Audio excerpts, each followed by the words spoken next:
A man took part in the hunter qualification exam. Yet he shocked even the world's top S-rank powerhouses. All because he defeated the super rookie of the hunter world using only the most basic physical techniques. This scene made every examiner feel it was impossible. Even the strongest of the S-rank guilds could not suppress the fighting spirit in his heart, and wanted to step in personally to find out the upper limit of his strength. But what they did not know was that this man had fought in another world for a full 80 years and was the undefeated gun god, who, by himself alone, personally wiped out the demon king of that other world.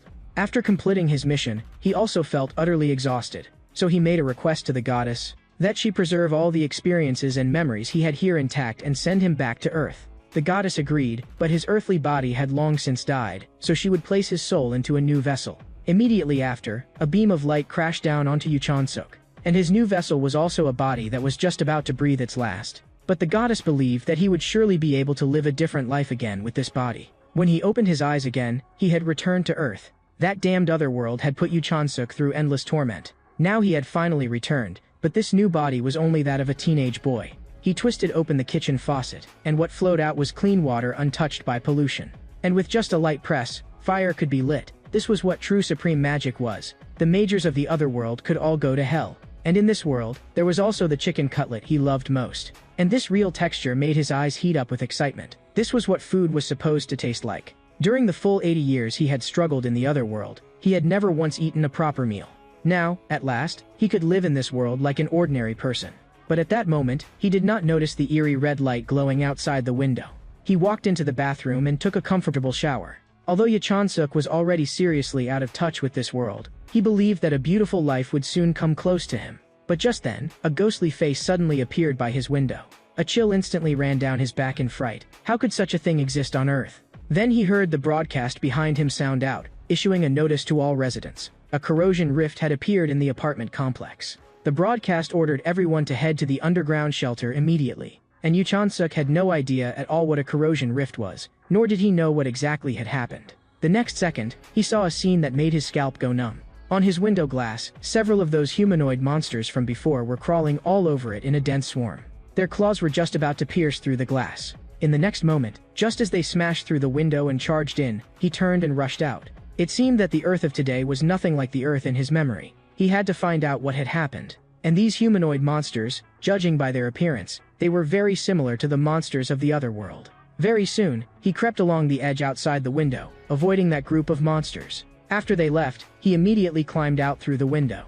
He judged that he should follow the broadcast instructions and go to the shelter first. Just then, he saw a child ahead. He was about to take the child and flee together, but discovered that the child actually wanted to turn back to look for the monsters. That face was still very young, but his eyes were frighteningly hard. He was going to kill the monsters and even asked Yu Chon-suk whether he wanted to join him. Yu Chon-suk was a little unable to understand it. Are kids these days all this reckless? From the child, he learned that Earth had already been like this for a full 13 years. The so-called corrosion rifts were the exits where monsters appeared. No one knew how they formed, and no one knew where or when they would appear. Yu Chon-suk felt a heavy oppression in his chest as he listened. He had fought desperately to return to Earth, only for this place to have become hell as well. He asked the child, "Who is the strongest hunter right now?" The child answered cleanly and decisively with one name, Lee Se-eun. Lee Se-eun belonged to the Ganabi Guild, which ranked in Earth's top 10. She wielded a greatsword and was currently handling a corrosion rift in Chorwon. This world clearly had powerful hunters, yet ordinary people were still fighting monsters too. This still made Yu Chon-suk feel unreal. At this moment, he suddenly covered the child's mouth and lowered his voice, telling the child not to make a sound. There were monsters coming up ahead. He focused his eyes and saw that there were 5 monsters in total ahead. But he knew very clearly, there were 5 in front of him, and a 6th was still hiding in the dark. Fortunately, this body seemed to possess extraordinary strength, so dealing with these few should not be difficult. But he was not confident he could protect this child during the fight, yet it was also impossible for him to just leave him behind. Just as he was thinking of a countermeasure, he suddenly caught a familiar sensation. A faint blue gas drifted through the air. That was magic power. Now he could be certain. This place in the world he had once lived and operated under the same rules. The next second, one of the monsters in front of them suddenly burst into flames. This attack came from Yu Chon-suk. He had long since exhausted the magic power he had accumulated over more than 80 years. But as long as there was magic in the air, he could condense it again. This meant that he could still use the flames of paradox engraved into his soul, though he was a little dissatisfied with the firepower. But it was still more than enough to deal with these few guys. Seeing the scene, the child's eyes immediately turned worshipful. I didn't expect you to actually have a unique skill. After saying that, the child also wanted to rush up and finish them off. Yu Chan-suk was speechless for a moment. The main target among the monsters was not dead yet. So what was he rushing in for? Sure enough, just as he had guessed, the little boy instantly became the target locked onto by that group of monsters. Sure enough, just as he had guessed, the little boy instantly became the target locked onto by that group of monsters. The little boy began trembling in fear on the spot, but luckily Yu Chan-suk reached out in time and grabbed his arm tightly. Yu Chan-suk told the little boy to hand him the stick on the ground. He wanted to borrow a weapon. The next second, the figures of 3 monsters lunged at him at high speed. The moment he gripped the weapon, his gaze completely changed. The shadow of the stick cut through the air with a crisp explosive crack. Immediately after, those 3 monsters were directly sliced in half at the waist by him. At this moment, he once again regained the feel of the gun god stepping onto the battlefield. The boy was so shocked by this scene that he could not speak. He concluded that Yu Chan-suk was definitely no ordinary person. He had to be a hidden hunter. But inside Yu Chan-suk, anger surged and churned. The peaceful life he had traded everything to obtain was actually going to turn into a battlefield again. Soon, with a dark expression, he entered the underground shelter together with the brat. The child's mother recognized her son at a glance, and kept thanking Yu Chan-suk. "You were the one who saved my son, right? Thank you so much." Seeing the expensive clothes on the woman, Yu Chan-suk froze for a moment. So this child was a rich young master. No wonder he had been so arrogant just now. At this moment, the entire building began to shake violently. In only a few seconds, a monster smashed the main door apart and barged in by force. Everyone was screaming and running for their lives, and only Yu Chan-suk stood where he was, not moving a single step. The child turned back and shouted at him, "Run. Even for you, you can't beat it this time." But Yu Chan-suk still did not run.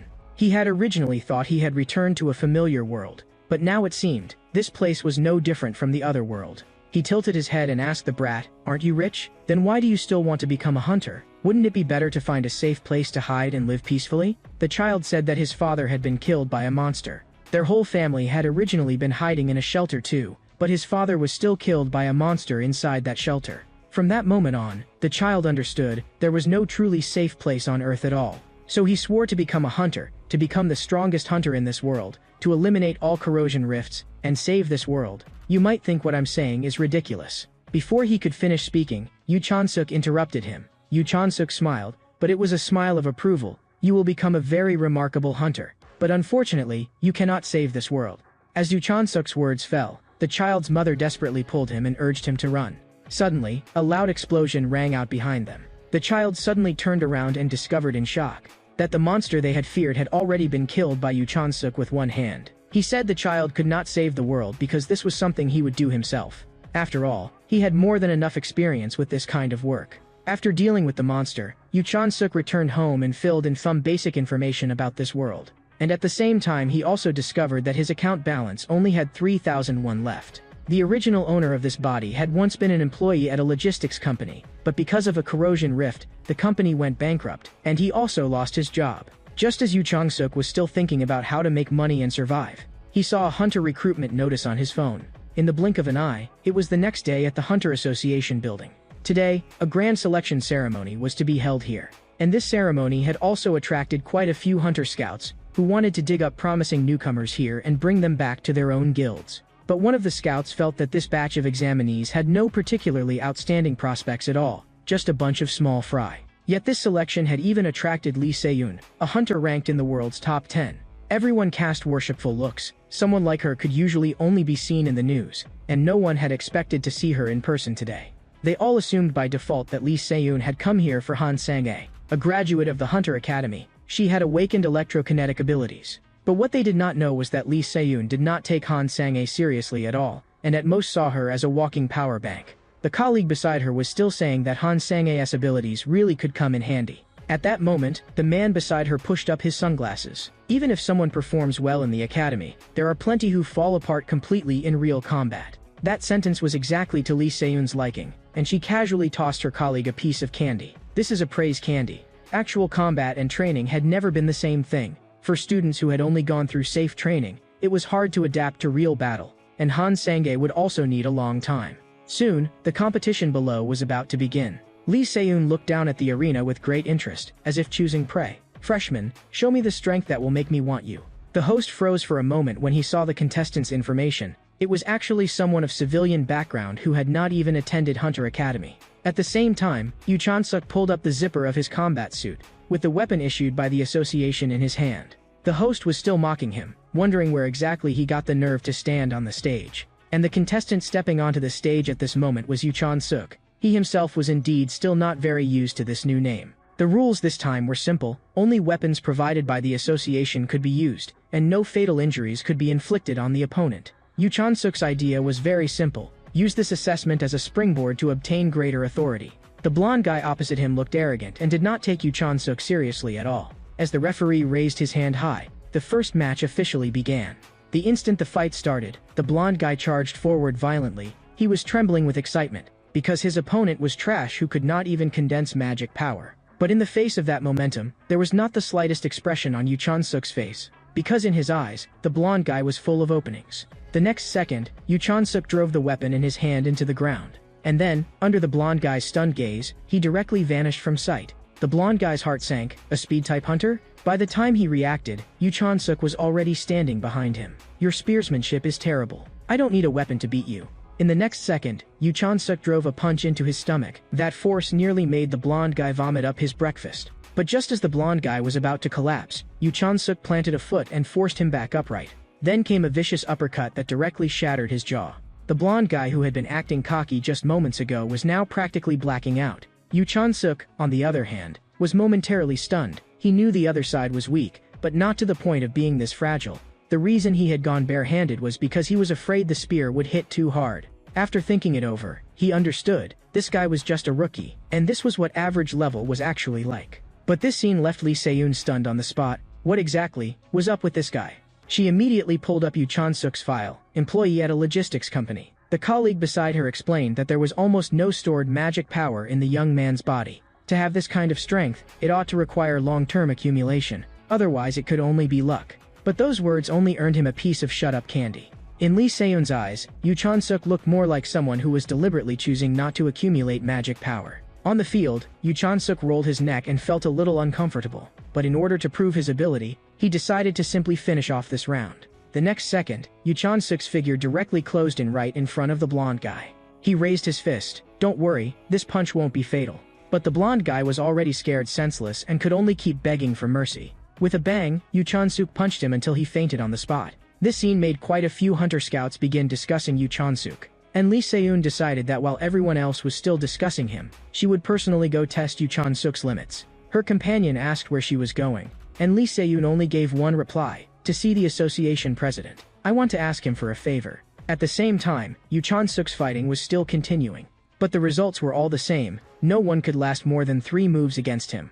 The more Yu Chan-suk fought, the more annoyed he became. Just what exactly did this Hunter Academy teach? How could it train people into such uselessness? Finally, after he knocked down several people, a decent opponent stood before him. The moment she appeared, people around immediately began talking. She was candidate Han Sang-ae, and everyone wanted to know whether she could put an end to this mysterious newcomer's winning streak. Yu Chan-suk only glanced at her once before his interest was stirred. Because among everyone present today, she had the greatest concentration of magic power on her body. Han Sang-ae's tone was sharp. You've gotten this far entirely by luck, but from here on, you won't have any more lucky breaks. Yu Chan-suk sneered inwardly. Was this kind of template line also handed out uniformly by the academy? The next second, Han Sang-ae slowly drew the blade in her hand. A golden light flashed in her eyes. You may not have a special skill, but I won't go easy on you either. That statement actually made Yu Chan-suk pause. How could he possibly have no skills? He was just afraid that if he used them, he would damage her too badly. She took a deep breath, then quickly lowered herself into a crouch, bending at the waist, as if airflow were swirling beside her hand, and began condensing magic power. Golden lightning wrapped around the blade, and the whole sword trembled slightly. Seeing this scene, Yu Chan-suk did become a little interested. In the next moment, her figure shot out violently, and a blue-green light burst forth at the same time. But the blade-drawing strike she had charged up for so long did not even touch a single hair of Yu Chan-suk's. He simply leaped into the air and dodged it. Han Sang-ae was completely shocked. He dodged it? He evaded her lightning draw slash just by jumping. Suspended in midair, Yu Chan-suk found it even more interesting. She was running electricity between the scabbard and the blade to create magnetism, then stacking magnetic force onto the explosive burst of the draw, turning that strike into a railgun. A moment later, Yu Chan-suk landed steadily. So far, your skill is the best, but you missed one thing. You're only thinking about how to strike faster. You're too obsessed with speed. Han Sang-a's problem was this. In order to accelerate, she had laid down a magnetic track in the air, no matter how fast or strong she was. No one would be stupid enough to take an attack with its path written all over its face. Han Sang-a was very unwilling to accept it and felt that Yu Chan-suk had only dodged by chance. She drew her blade again at high speed and launched an even fiercer series of attacks. Even without that move, I can still beat someone like you. But what left her in despair was that Yu Chan-suk casually dodged all of her attacks. You really are full of yourself. If I can dodge even your fastest move, why would I get hit by something like this? Yu Chan-suk's words completely ignited Han Sang-a, and she stopped thinking entirely. Her mind held nothing but anger. Driven by rage, Han Sang-a directly brought out her strongest attack. Yu Chan-suk saw at a glance that she was forcibly squeezing herself dry to condense magic power. If she kept going, her body would give out first. Yu Chan-suk flashed in front of her in an instant. That move just now was cool, but this is where it ends. Before making his move, he added blandly, "If it hurts, raise your left hand." Then came a thud as he drove a heavy punch into her lower abdomen. He had not used full strength, yet the blow still made Han Sang-a spit saliva everywhere. After that he pressed in with a chain of punches, practically attacking point blank, and the final punch crashed heavily into her face. After taking that punch, Han Sang-a's consciousness began to drift. With a thump, this newcomer who had been entrusted with high hopes failed to defeat Yu Chan-suk and instead collapsed at his feet. The whole crowd immediately exploded. He suppressed Han Sang-a? She's one of the academy's top students. Because Yu Chan-suk had no reputation, many people instead began doubting Han Sang-a, thinking she was just famous, too dependent on magic power, and lacking in physical training. Hearing movement behind him, Yu Chan-suk thought Han Sang-a wanted to keep fighting. But when he turned around, he discovered that she had merely raised her left hand. Her whole body was practically floating, and she probably could not even stand up. Yu Chan-suk could not help finding it a little amusing. He had casually said, "If it hurts, raise your left hand," and she had really done it. Truly a model honor student. At that moment, a staff member quickly walked over to the referee. He whispered a few words into the referee's ear, and the referee's brow furrowed more and more deeply. Immediately after, the referee announced to the whole arena, "The match schedule has changed. Winner Yu Chan-suk, please rest for a while." Those words made Yu Chan-suk frown. Haven't I already finished? Why do I still need to rest and prepare for another match? The referee's next sentence cleared up the confusion. Later, winner Yu Chan-suk will have a special match against an active hunter. This match has been specially approved by the association president, and the arrangements are complete. Everyone stared at the name on the big screen. The audience's reaction was so intense that Yu Chan-suk judged that the person coming must be highly seasoned. A special match? Someone is stepping forward on purpose to test me? I've seen this sort of thing in the other world too. Just then, the sound of a blade scraping across the ground echoed through the arena. Your name is Yu Chan-suk, right? I'm Lee Se-yoon. I came to confirm whether you have other skills. This stage is too small for you. How about a match with me, Yu Chan-suk? If you think it's too much, you can refuse. I'd understand. After all, it's very sudden. When he saw clearly who it was, Yu Chan-suk let out a bitter smile. It was actually the Lee Se-yoon that Child had mentioned, the world's top 10. And the calmness and pressure radiating from her were absolutely not an act. She was a true professional hunter. With Yu Chan-suk's current body, even with a spear in hand, it would be hard to defeat her. Yet for some reason, a slight curve rose at the corner of his mouth. Since you want to test me, then come on.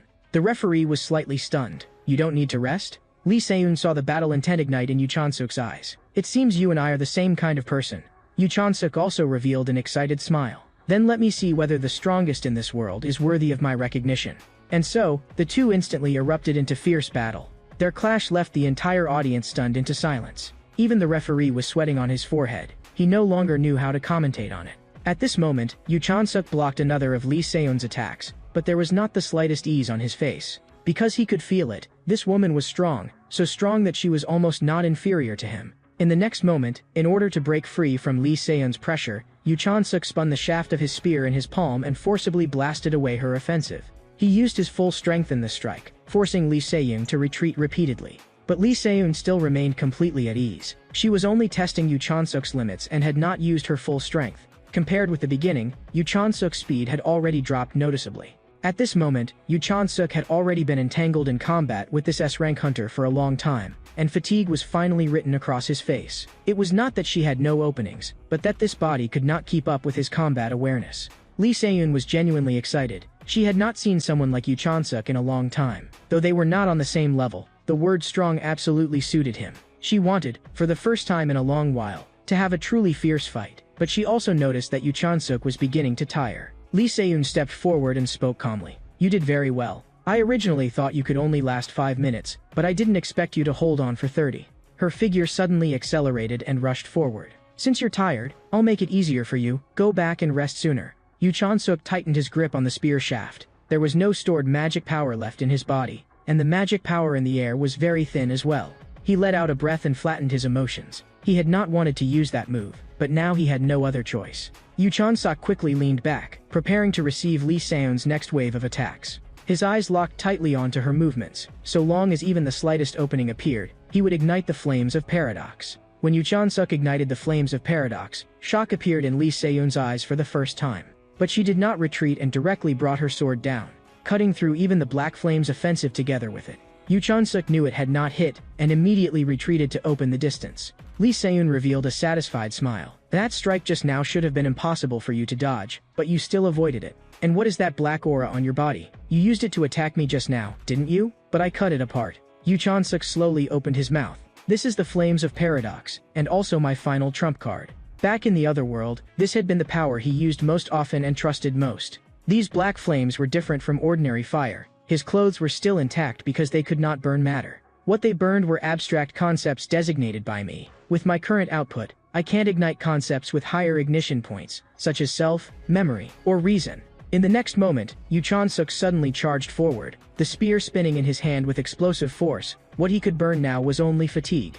Lee Se-yoon was visibly startled. Your speed is even faster. Could it be that you were holding back the whole time? Yu Chan-suk did not answer. His figure closed in on her like teleportation, and the spear instantly thrust out in a strike. Lee Se-yoon's eyes were full of disbelief. You recovered your strength in such a short time? How did you do that? Before her words had even finished, her figure vanished from the arena. With only a whoosh, she likewise appeared before Yu Chan-suk at near teleporting speed. The two swung their weapons at the same time, and dense metallic clangs exploded through the air. But the more Lee Se-yoon fought, the more she felt something was wrong.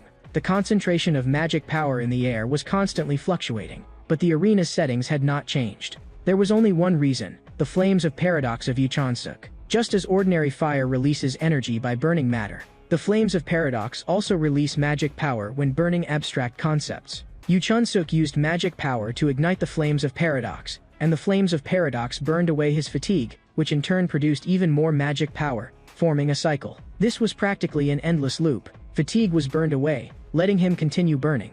The magic power produced then ignited the black flames again, repeating over and over. In other words, what he excelled at was a war of attrition. The longer the battle lasted, the weaker the opponent became, while he could always maintain himself in a half-fatigued state and keep fighting. At this moment, Lee Se-yoon suddenly closed in front of Yu Chan-suk and made a sword-swinging motion. With a ringing sword cry, that slash directly split the arena apart, but it still did not hit Yu Chan-suk. Lee Se-yoon slowly raised her head. Are you still going to continue? Yu Chan-suk walked out step by step from the dust and smoke, and let out a low laugh. I was planning to fight a battle of attrition with you from the start, and now you're telling me to stop? You know I can keep going, don't you? Yu Chan-suk continued pressing her. Would you like someone like me, who doesn't know when to back down? Weariness surfaced in Lee Se-yoon's eyes. She had been suppressing her strength the entire time, fighting at a level close to Yu Chan-suk's. If she got serious, she could probably end it in one move. I think no one would like someone who doesn't know when to back down. When a tree is burned, only ashes remain, and ashes that have been burned cannot be burned again. Likewise, the flames of paradox also leave residue behind. When everything has been burned down to nothing but ashes, that is when the flames of paradox disappear, and also when Yu Chan-suk's life reaches its end. Lee Se-yoon glanced at the timer, 4 hours and 17 minutes. At this moment, Yu Chan-suk had already been completely beaten down by Lee Se-yoon, and she looked down at him. You've held on long enough. Are you still going to continue? Yet Yu Chan-suk directly admitted defeat. Please spare me. If this keeps going, I really will die. Since I forfeit, the winner of this match is Lee Se-yoon. At this moment, Lee Se-yoon took a lollipop out from her clothes. Seeing that lollipop, all of her subordinates froze. Lee Se-yoon tossed the lollipop to Yu Chan-suk together with a business card. This is your reward for working hard. The card is in there too. Remember to call me. Yu Chan-suk picked up the card and glanced at it. On it was written, Janabi LLC, Team 3 Partner Hunter. Lee Se-yoon lowered her voice and said to Yu Chan-suk, we'll talk about the details later. Once you've rested up, give me a call. The scene shifted, and Yu Chan-suk bit down and crushed the lollipop Lee Se-yoon had given him. He was completely dumbfounded by the smartphone in front of him. Back in his era, identification had still been handwritten on paper, but this phone could not only prove identity, it even had a second-hand equipment trading app. as well as messaging and calling functions. That reminded him of the other world. It was a bit like magic for long-distance voice transmission. Just then, a burly man walked up to Yu Chon-suk. "You're Hunter Yu Chon-suk, right? In person, you're way more handsome than on camera." After finding him, the man also handed him a business card. The card read Grand Purity LLC. His name was Yoon Sung-hyun, and his purpose was direct. He wanted Yu Chon-suk to join his team. "If you build up enough experience under me, you'll definitely shine." Yu Chon-suk raised his eyes and looked at his expression, feeling that he did not seem to be lying. But Lee Se-eun's expression suddenly flashed through Yu Chon-suk's mind. There had seemed to be a faint blush on her face at the time, and she had reminded him to make sure to contact her after he had rested well. So he accepted Yoon Sung-hyun's business card. After all, he already had a prior engagement and could not give an answer on the spot, so he could only say, "I need to think about it." Yet this action made Yoon Sung-hyun burst into laughter. "Did you think I'd force you to agree immediately? I'll give you plenty of time." Yu Chon-suk had thought he was fairly easygoing, but then the man suddenly pressed a hand onto Yu Chon-suk's shoulder, and Yu Chon-suk lifted his eyes and met that unfriendly gaze head-on. "I hope you think it through. I believe you're a smart person." With that, he left, leaving only Yu Chon-suk standing there in a daze. Yu Chon-suk was stunned because he had not expected the man to be so blatant. After this, not only would he not go to the Grand Purity Guild, he did not even want to consider it anymore. 10 minutes later, Yu Chon-suk dialed Lee Se-eun's number and asked where she was. Lee Se-eun sent him an address, the little hut on the second floor of the Hunter Association, telling him to come straight up and find her. When he reached the second floor, Yu Chon-suk indeed saw a shop called Little Hut. The clerk became excited the moment he saw him. He was a trending figure now, after all. "Welcome to Little Hut. That person has been waiting for you for a long time." Hearing Yu Chon-suk enter, Lee Se-eun turned around and casually beckoned to him. She had not expected Yu Chon-suk to come so quickly. "Did something happen?" Yu Chon-suk recounted what had just happened. "Someone wanted to recruit me into a guild, a particularly huge guy." Lee Se-eun's expression remained calm. "The person you're talking about should be Yoon Sung-hyun from the Grand Purity Guild. Since he personally set his sights on you, the other guilds naturally wouldn't dare make a move." Yu Chon-suk laughed quietly. "Even your guild is afraid of him? If that's really the case, I'll be disappointed." But what Yu Chon-suk had not expected was that Lee Se-eun had no intention of recruiting him. "What do you think about working without belonging to any guild? I mean, being a freelancer." That immediately piqued Yu Chon-suk's interest. What she means is, even without joining a guild, I can still take guild commissions. Lee Se-eun explained that she guessed Yoon Sung-hyun would offer Yu Chon-suk a junior position.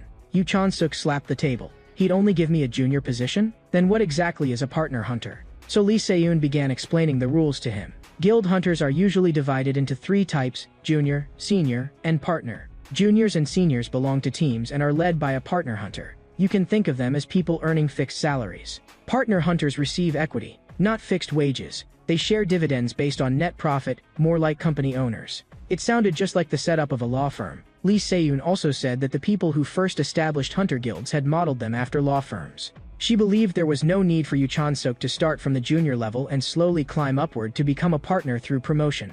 Yu Chon-suk understood as well. As long as he gained enough fame and produced results convincing enough to win people over, the guilds would naturally come to him on their own. Lee Se-eun was very pleased to hear that. She found that communicating with Yu Chon-suk was almost effortless. But what puzzled Yu Chon-suk even more was why she kept giving him candy. From the moment he sat down until now, she had already stuffed 2 pieces into his hand. "But I have neither connections nor resources, so how am I supposed to get decent commissions? That would be too hard." Lee Se-eun said that was not a problem at all. She could help him, and for free. Yu Chon-suk was even less convinced. "I don't believe in free benefits. Why are you helping me this much?" Lee Se-eun reached into a file bag. "In the future, when you become famous and the guilds are all competing for you, I only hope you'll remember that there was once a woman who helped you. Just think of it as owing me a favor." As she spoke, she slowly pushed the file bag in front of Yu Chon-suk. "Want to take a look? Whether you do it or not is up to you. I only have one simple request." Yu Chon-suk opened the file bag. A commission from Incheon City Hall. 2 years ago, the attempt to clear a corrosion rift on Jaedong Island had failed, resulting in the formation of a corrosion zone. He had originally thought he was being asked to clear the rift, but the contents actually said, "Patrol Jaedong Island, check whether any new corrosion gaps appear, and eliminate them promptly." The mission was to be carried out 1 month later. She was offering 5 million won in advance, with another 15 million won added upon success. Yu Chon-suk tossed the materials onto the table. The job was life-threatening, yet the money was not all that much. Instead, Lee Se-eun's eyes lit up. "If you think it's unfair, then get stronger and get famous. Even if your pockets are already full, money will keep flowing in." Right now, she only wanted one answer from Yu Chon-suk. "Take it, or leave it." Yu Chon-suk spoke slowly. "Since you put it that way, I'll take it. I like challenging the limit. 30 minutes later, 2 cars were speeding down the highway, and Lee Se-yoon was on the phone with a mysterious man, introducing Yu Chan-suk, civilian background, passed a weapon mandatory tournament empty-handed. The other side had given a fairly good evaluation. Lee Se-yoon laughed out loud. That evaluation isn't quite right. He fought me for a full 4 hours. The person on the other end clearly could not believe it. Are you sure? Not because you were suppressing your strength? Lee Se-yoon gave a cold laugh. I'm a veteran hunter with more than 10 years of experience, someone who survived hell. By all rights, I should have been able to toy with him easily, yet I still had to fight him head-on for more than 4 hours. A thought even surfaced in her mind. Even if she had another chance, she might not encounter a monster like Yu Chan-suk again. The other party was still worried, but that mission clearly calls for an experienced hunter. Even if his skill is strong, can he handle it if he teams up with veteran hunters? Lee Se-yoon told him not to worry, because she had already arranged for someone with enough experience to be by Yu Chan-suk's side. The other person asked again, what if that kid grows to your level? Lee Se-yoon replied coldly, this may sound harsh, but if Yu Chan-suk reaches my level, perhaps even the boss won't be his match. Time returned to 1 month earlier, when Yu Chan-suk had ordered a delivery online. The courier complained all the way, this thing is way too heavy. I really don't know what he ordered. After setting the package down at the door, he turned and hurried off to deliver the next one. After the courier left, Yu Chan-suk opened the door and carried the package inside. Soon, a very long black case was sitting on the table. This was the weapon he had bought online. With both hands, he flipped the clasps open directly. The moment he saw the weapon, shock flashed through his eyes. Its design was absurdly perfect, as if it had been custom-made for him. No matter which angle he looked at it from, this spear matched his expectations. Taking it onto the battlefield would be more than enough. There was also a bottle of green liquid in the case, said to be a spirit medicine. So-called spirit medicine was a medicine hunters use in emergencies, containing concentrated magic power, something that could save lives at a critical moment. The usual way of handling magic power was like drawing water from a dispenser. Control atmospheric magic power, store it in the body, and then mobilize it when needed. Spirit medicine let hunters complete that step in a short amount of time. But Yu Chan-suk's way of using magic power was different. He skipped storage and directly absorbed and released it from the air. The advantage was that he used the magic power in the air, so in theory there was no upper limit, and the channels for absorption and release would be continuously strengthened, allowing him to control more magic power. But the drawback was just as fatal. Before those channels had fully developed, the amount he could control was very small, making it hard to unleash a high burst in a short time. I don't have time to wait slowly, then I'll store part of it first. Yu Chan-suk drank the bottle of magic potion in one gulp. If I train at this intensity for a month, I should grow enough to reach the level I need. Time advanced to 1 month later, on Jiadong Island in Incheon. A long line had already formed there, all hunters participating in this operation. After checking Yu Chan-suk's information, the staff assigned him to Squad 8. Soon, Yu Chan-suk walked to the sign marked with the number 8. He did not say a word, but the others were chatting animatedly. This month's pay definitely wouldn't be low. The only question was when they would depart. Yu Chan-suk was meditating and resting when he suddenly heard someone call his name. When he turned around, it was unexpectedly the rising hunter star Han Sang-ae. She had cut her hair much shorter, clearly realizing that long hair could be grabbed in a fight. Han Sang-ae had come to find Yu Chan-suk this time because she wanted to cooperate with him on the mission. Yu Chan-suk asked her, there are so many people here, so why are you specifically looking for me?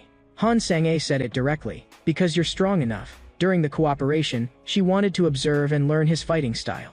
Yu Chan-suk was a little speechless, another burden, and one he probably would not be able to shake off in the short term. You can follow if you want, but on one condition, you have to be able to keep up with my speed. At that moment, a staff member interrupted them. Squad 8 is now fully assembled, so I'll begin the mission briefing. Some of you are on your first mission, so I'll explain the terminology as well. Those with experience, please bear with me. Corrosion rifts are divided into Level 1, Level 2, Level 3, and unrated, with the ones closer to Level 1 being more dangerous. A corrosion rift appearing for the first time in a given area is additionally designated as Alpha. At present, Jiadong Island's Alpha Corrosion Rift is located at the church in northern Insari. Although it remains unrated, considering that the rift may strengthen at any time, we strongly advise that you do not approach it. Your mission is to patrol Yuknuri and Jiadong Mayan, identify any additional corrosion rifts that may appear, and eliminate them. Someone in the squad immediately expressed dissatisfaction. You're sending rookies to do clearing missions? Isn't that a mistake? The staff member did not respond at all and simply led them on their way. Yu Chan-suk heard someone say that this place was very dangerous, even from far away. You could feel a bone-chilling energy, as if your blood might freeze. He only felt that these people were exaggerating too much. At that moment, Han Sang-a lightly tapped Yu Chan-suk on the thigh with the back of her blade, signaling him to move. The mission had started. The staff member loudly reminded them, the situation on the island will be reported in sync to the offshore control room. If you need support, contact us. Hunters, good luck. After arriving in the area, the group began huddling together to make a plan. Survey the two regions within 1 week.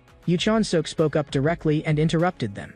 He pointed at the map on his phone. I suggest establishing our base at Wazio Temple and operating from there. That immediately angered several people. Who are you? Haven't seen you before. You're a rookie, right? What gives you the right to suggest Wazio Temple? And don't think you can order us around. Yu Chan-suk could not be bothered to argue with them and simply laid out his reasoning clearly. Wazio Temple overlooks Upnuri. The old temple buildings are still there, so they can serve as a campsite. That's common sense. You don't understand that? He had not expected that the more he explained, the angrier they would become. There are plenty of places to stay nearby. What if we go up the mountain and get surrounded? Yu Chan-suk coldly replied, we're not fighting thousands of enemies in a war, so how could we possibly get surrounded there? But his rhetorical question only made the other side more agitated. No matter what, we're not going to follow the command of an inexperienced hunter like you. That confirmed one thing for him. Every world had people who refused to think logically. In the end, their argument produced one result: split up. They would go their way, and Yu Chan-suk's side would go theirs. Yu Chan-suk had originally thought that only Han Sang-a would follow him, but unexpectedly a third person joined their two-man group. He sized up the man beside him from the corner of his eye. The man's magic power seemed slightly higher than even Han Sang-a's. Yu Chan-suk remembered that his name seemed to be Kim Min-jae, and he was curious why the man had come along. But after hearing the reason, he actually laughed. You two both look like this is your first mission, right? If two rookies act alone, something could easily happen, so I came to keep an eye on you. That made Yu Chan-suk feel that, at the very least, there was one reliable person in the team. Just then, Yu Chan-suk looked ahead. He had already sensed that something was wrong. He suddenly shifted his footing, and under the stunned gazes of the other two, he raised his left hand to signal them to stop. Yu Chan-suk made a gesture for silence, telling them not to make a sound. He was going to take a look from the other side. Kim Min-jae quietly leaned out to observe, and in the next second, he saw dozens of monsters running through the forest. He estimated there were at least 50 and immediately suggested taking a detour. Yu Chan-suk raised a hand to calm him. Don't panic yet. What is your unique skill? But Kim Min-jae did not answer. You're not thinking of fighting them, are you? Yu Chan-suk's gaze instantly turned oppressive. Isn't it a hunter's job to deal with corrosion creatures? I'll ask again. What is your unique skill? After that, Yu Chan-suk confirmed that Kim Min-jae's ability was fire, and that his best spell was fireball. Good. On my signal, hit the middle first. Kim Min-jae froze on the spot. He had not expected Yu Chan-suk to decide so decisively to engage at once, and he could not keep up with the pace at all. Before he had even processed it, he heard Han Sang-a ask, if Min handles the attack, then what am I supposed to do? Kim Min-jae tried to stop them. The three of us taking on 50 is too reckless. And didn't you say this is your first mission? While we can still contact the other hunters, let's regroup first. Yu Chan-suk said there was no time. The other squads would take too long to reach this place. And their routes were different. Yu Chan-suk's side had set out from Wazio Temple, while the other hunters were along the coastline searching for other rifts. There was another point as well. Rashly calling on the radio was unwise. You could not guarantee that the people who heard it would come, nor could you guarantee that the monsters would not scatter during the wait and instead threaten other hunters. When Kim Min-jae calmed down and thought about it, he realized that Yu Chan-suk was indeed right. And even if someone really was nearby, they might not come immediately to help because of the earlier conflict. That meant they could only rely on the three of them to resolve this. In a disadvantageous situation like this, what we need to do is launch a surprise attack. So your fireball is the key. Yu Chan-suk had no time for more nonsense and directly explained the tactics clearly. Kim Min-jae, throw the fireball at the center. I'll block both sides and keep them from escaping. Han Sang-a will finish them off and cover the rear. Kim Min-jae felt his scalp go numb as he listened. The arrangement was so detailed it was as if Yu Chan-suk had already seen the battle in advance. Yu Chan-suk was like a commander who had gone through countless battles. Just what was he? They waited until the moment the monsters clustered together. And at that very instant, Kim Min-jae directly hurled out a fireball. In the next second, before the monsters could even react, a mass of flame smashed into their formation. The fireball was extremely powerful, instantly burning several monsters to ashes. But fireball required charging time, and during that gap, Yu Chan-suk stepped in to hold the line. Kim Min-jae brought both hands together at his brow and continued charging. In the next moment, Yu Chan-suk moved, so fast he was like a passing shadow. His eyes were full of killing intent. Right now, the most important thing was to pin down the monster horde and hold out until the next fireball was ready. With a sweeping charge, he cut down several rift monsters. To maximize their effectiveness, their division of roles had to be clear. He had to keep the monsters pressed on his side and not let them get near Kim Min-jae. At that moment, one monster lunged at Yu Chan-suk. Yu Chan-suk ignored it completely, and another horizontal sweep of his spear took down several more. There was no way he would allow even one of them to get near Kim Min-jae. But he could not hold the line by himself alone, so he had to borrow Han Sang-a's strength. Yu Chan-suk said quietly, "Your turn." In the next moment, the crisp sound of a sword being drawn exploded by their ears. Han Sang-a brought her blade down in one slash, instantly shattering the bodies of 3 goblins. Han Sang-a let out a breath. "I can hold the side steady. From here on, it depends on Kim Min-jae." The moment her words fell, an even larger fireball erupted. Kim Min-jae's second shot was already fully charged. Yu Chan-suk raised a hand to stop him. "Wait, I'll pull back first, then you fire. Otherwise, if you hit me by mistake, that'll be troublesome." After Yu Chan-suk withdrew, Kim Min-jae fiercely launched the fireball. Like an unbridled beast, the fireball hurtled straight toward the monster pack. With a thunderous boom, the place where Yu Chan-suk had been standing moments ago exploded loudly, and he had already leaped out of range before the blast came down. Then he gripped his spear tightly and pressed forward again. At the moment the fireball landed, 2 monsters tried to use the chaos to escape, but there was no way Yu Chan-suk was going to let them go. A moment later, the smoke in the forest gradually dispersed. Yu Chan-suk drove his spear down and planted it firmly into the ground. The ambush had been extremely successful. The monsters were wiped out, but the 3 of them were exhausted as well. Yu Chan-suk was just about to praise the 2 of them when he suddenly sensed something wrong behind him. When he turned around, Kim Min-jae was actually aiming a handgun at Yu Chan-suk's head, his expression frighteningly serious. But in the next second, he smiled. "Could you move aside? You're blocking the direction I'm aiming at." Yu Chan-suk was speechless for a moment. He had thought Kim Min-jae was about to shoot him. In the next second, Kim Min-jae fired 2 shots into the monster corpses. He was implanting microchips into the bodies. Once the mission was over and safety was confirmed, the scrap recovery company contracted with him would come and collect them. So-called scrap recovery agents were people who specialized in recovering byproducts from corpses. After the chips were implanted, the recovery company would come deal with the bodies and collect all valuable materials. They would assess the value, sell the materials, and distribute the profit, first taking their commission according to the contract, then giving the remainder to the deceased hunter's family. Yu Chan-suk asked Kim Min-jae whether these people were reliable. Kim Min-jae said they were completely trustworthy. The key was to find the right recovery company and sign a contract in advance, and that step was extremely important. While they were chatting, one monster was hiding behind a tree, staring fixedly at them. In the next moment, the monster suddenly sprang up in an ambush, and the gravel on the ground was blasted flying in all directions by its strike. At that instant, Yu Chan-suk grabbed Kim Min-jae and directly pulled him out of that spot. Had they been even one step slower, both of them would have been badly injured.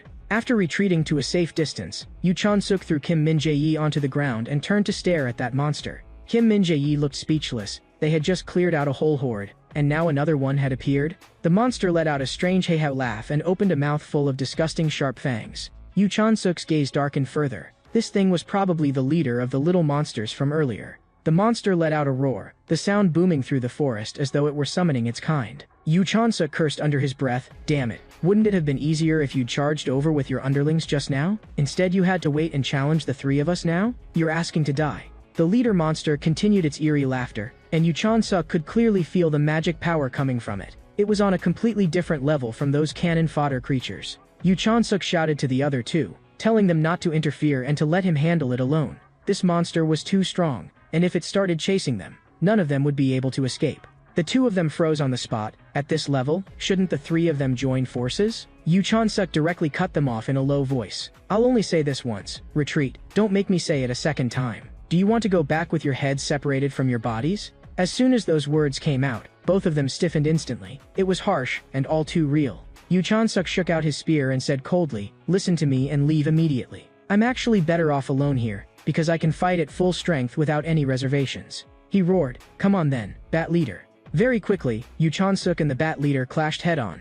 Han Sang-a wanted to rush over and help, but Kim Min-jae grabbed her. Going over now would only hold him back. It looked as if Yu Chan-suk was being suppressed, but that was not the case at all, because not a single one of the Bat Leader's attacks hit him. Not even the edge of his clothes was touched. Han Sang-a could tell one more thing as well. Yu Chan-suk's speed and powers of observation were terrifyingly absurd. If she were up there, she would never be able to dodge that kind of barrage. At that moment, Yu Chan-suk twisted his waist and once again evaded the leader's punch. He dodged and counterattacked at the same time, and wherever his spear swept, black flames followed like a shadow.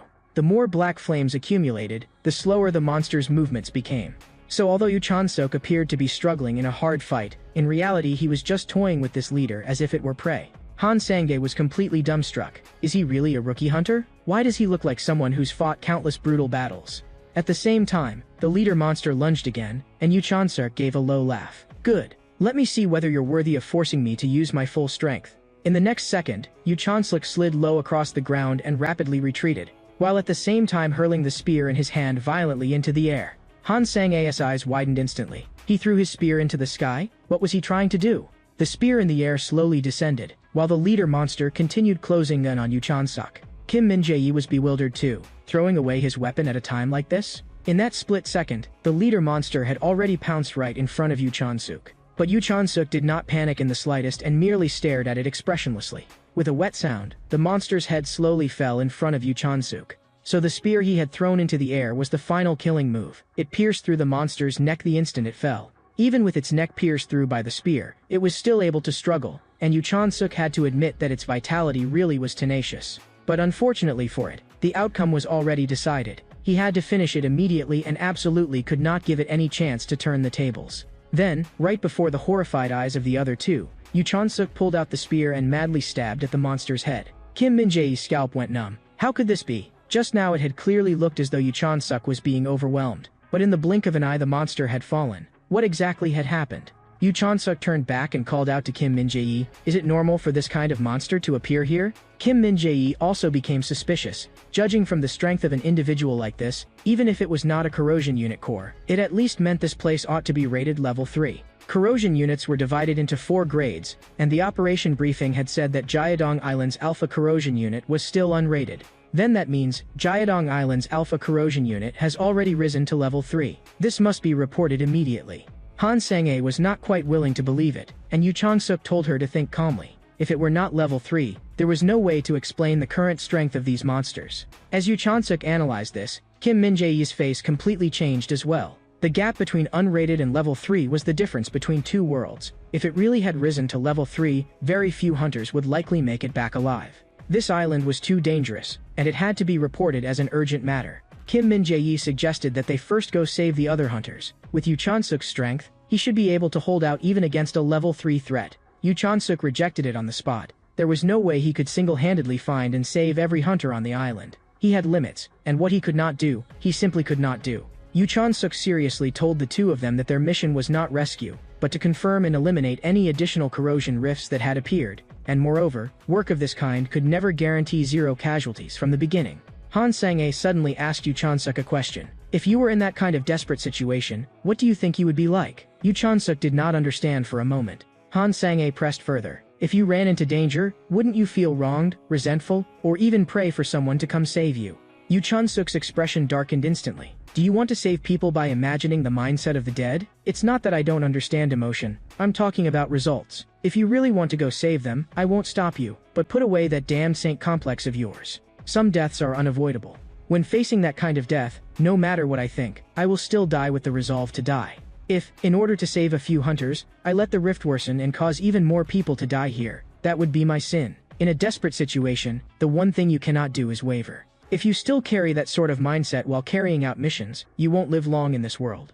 That night, they found a place to rest. They entered a private house, and the whole building was empty, with no sign that corrosion monsters had ever stayed there. Kim Min-jae checked the place over and confirmed that there was nothing unusual, except that it was too dark. But because of those lights, they would be able to see the positions of the other hunters clearly. Yet in Yu Chansuk's view, the lights would expose their own position as well, and that made things more dangerous instead. If it were only cannon fodder, being exposed would not matter. But if another creature on the level of the bat leader showed up, then they would be in trouble. So Yu Chansuk took out his phone and sent a warning to the other hunters. This is Squad 8. Based on the monster level we encountered, the Alpha Corrosion Unit may have risen to level 3. Turning on lights carelessly may attract high-risk individuals, so please avoid it as much as possible. As long as the core of a corrosion rift was destroyed, all corrosion creatures would disappear. Once their energy supply was cut off, the corrosion zone would also recede. Yu Chansuk thought it over. It actually did not sound that complicated. So why were they making it sound so difficult? Once the time was right, he would go and deal with the corrosion rift himself. Soon, it was deep into the night, and Han Sang-a had already fallen asleep. Aside from her, Kim Min-jae was asleep too. Yu Chan-suk placed an alarm device beside them. The device would sound an alert if monsters approached, so he could leave without worry. He walked out of the house, his figure moving rapidly through the forest. Fortunately, the briefing had marked the Alpha's location, so this operation should have gone smoothly. But just then, Yu Chan-suk sensed that something was wrong. There was movement ahead, and he abruptly stopped, looked up, and heard a familiar eerie laugh. I knew it was going too smoothly. So it's you again. Without hesitation, he ignited his flames. But when he turned his head and got a clear look, he realized it was not the creature he had expected. He had never seen this face before. It was several times larger than him, completely beyond comparison with the Bat Leader. At the same time, an emergency suddenly broke out at Hunter Association Central. The signals of some hunters from Squad 5 had been cut off, and they were presumed dead. Management was stunned on the spot, and then they received death reports from other squads as well. Damn it, what exactly has been happening since just now? He immediately ordered his subordinates to contact headquarters for reinforcements, while also sending an emergency distress message to all hunters on the island. Soon, more intelligence came in. Someone was approaching the Alpha Core's location. The chief immediately told them to send a warning to stop that person. There was an extremely dangerous monster ahead. But only afterward did they learn that the person rushing toward the Alpha Center was actually Yu Chan-suk of Squad 8. He was the first to find the core. The chief ordered his men to connect to Yu Chan-suk's terminal immediately and confirm whether he was still alive. After all, something like a corrosion core upgrading had never happened before. Yu Chan-suk had been the first to charge toward the core amid the chaos, so he had to be monitored in real time. Very soon, the terminal connected, and on the screen, Yu Chan-suk was being hunted by a monster.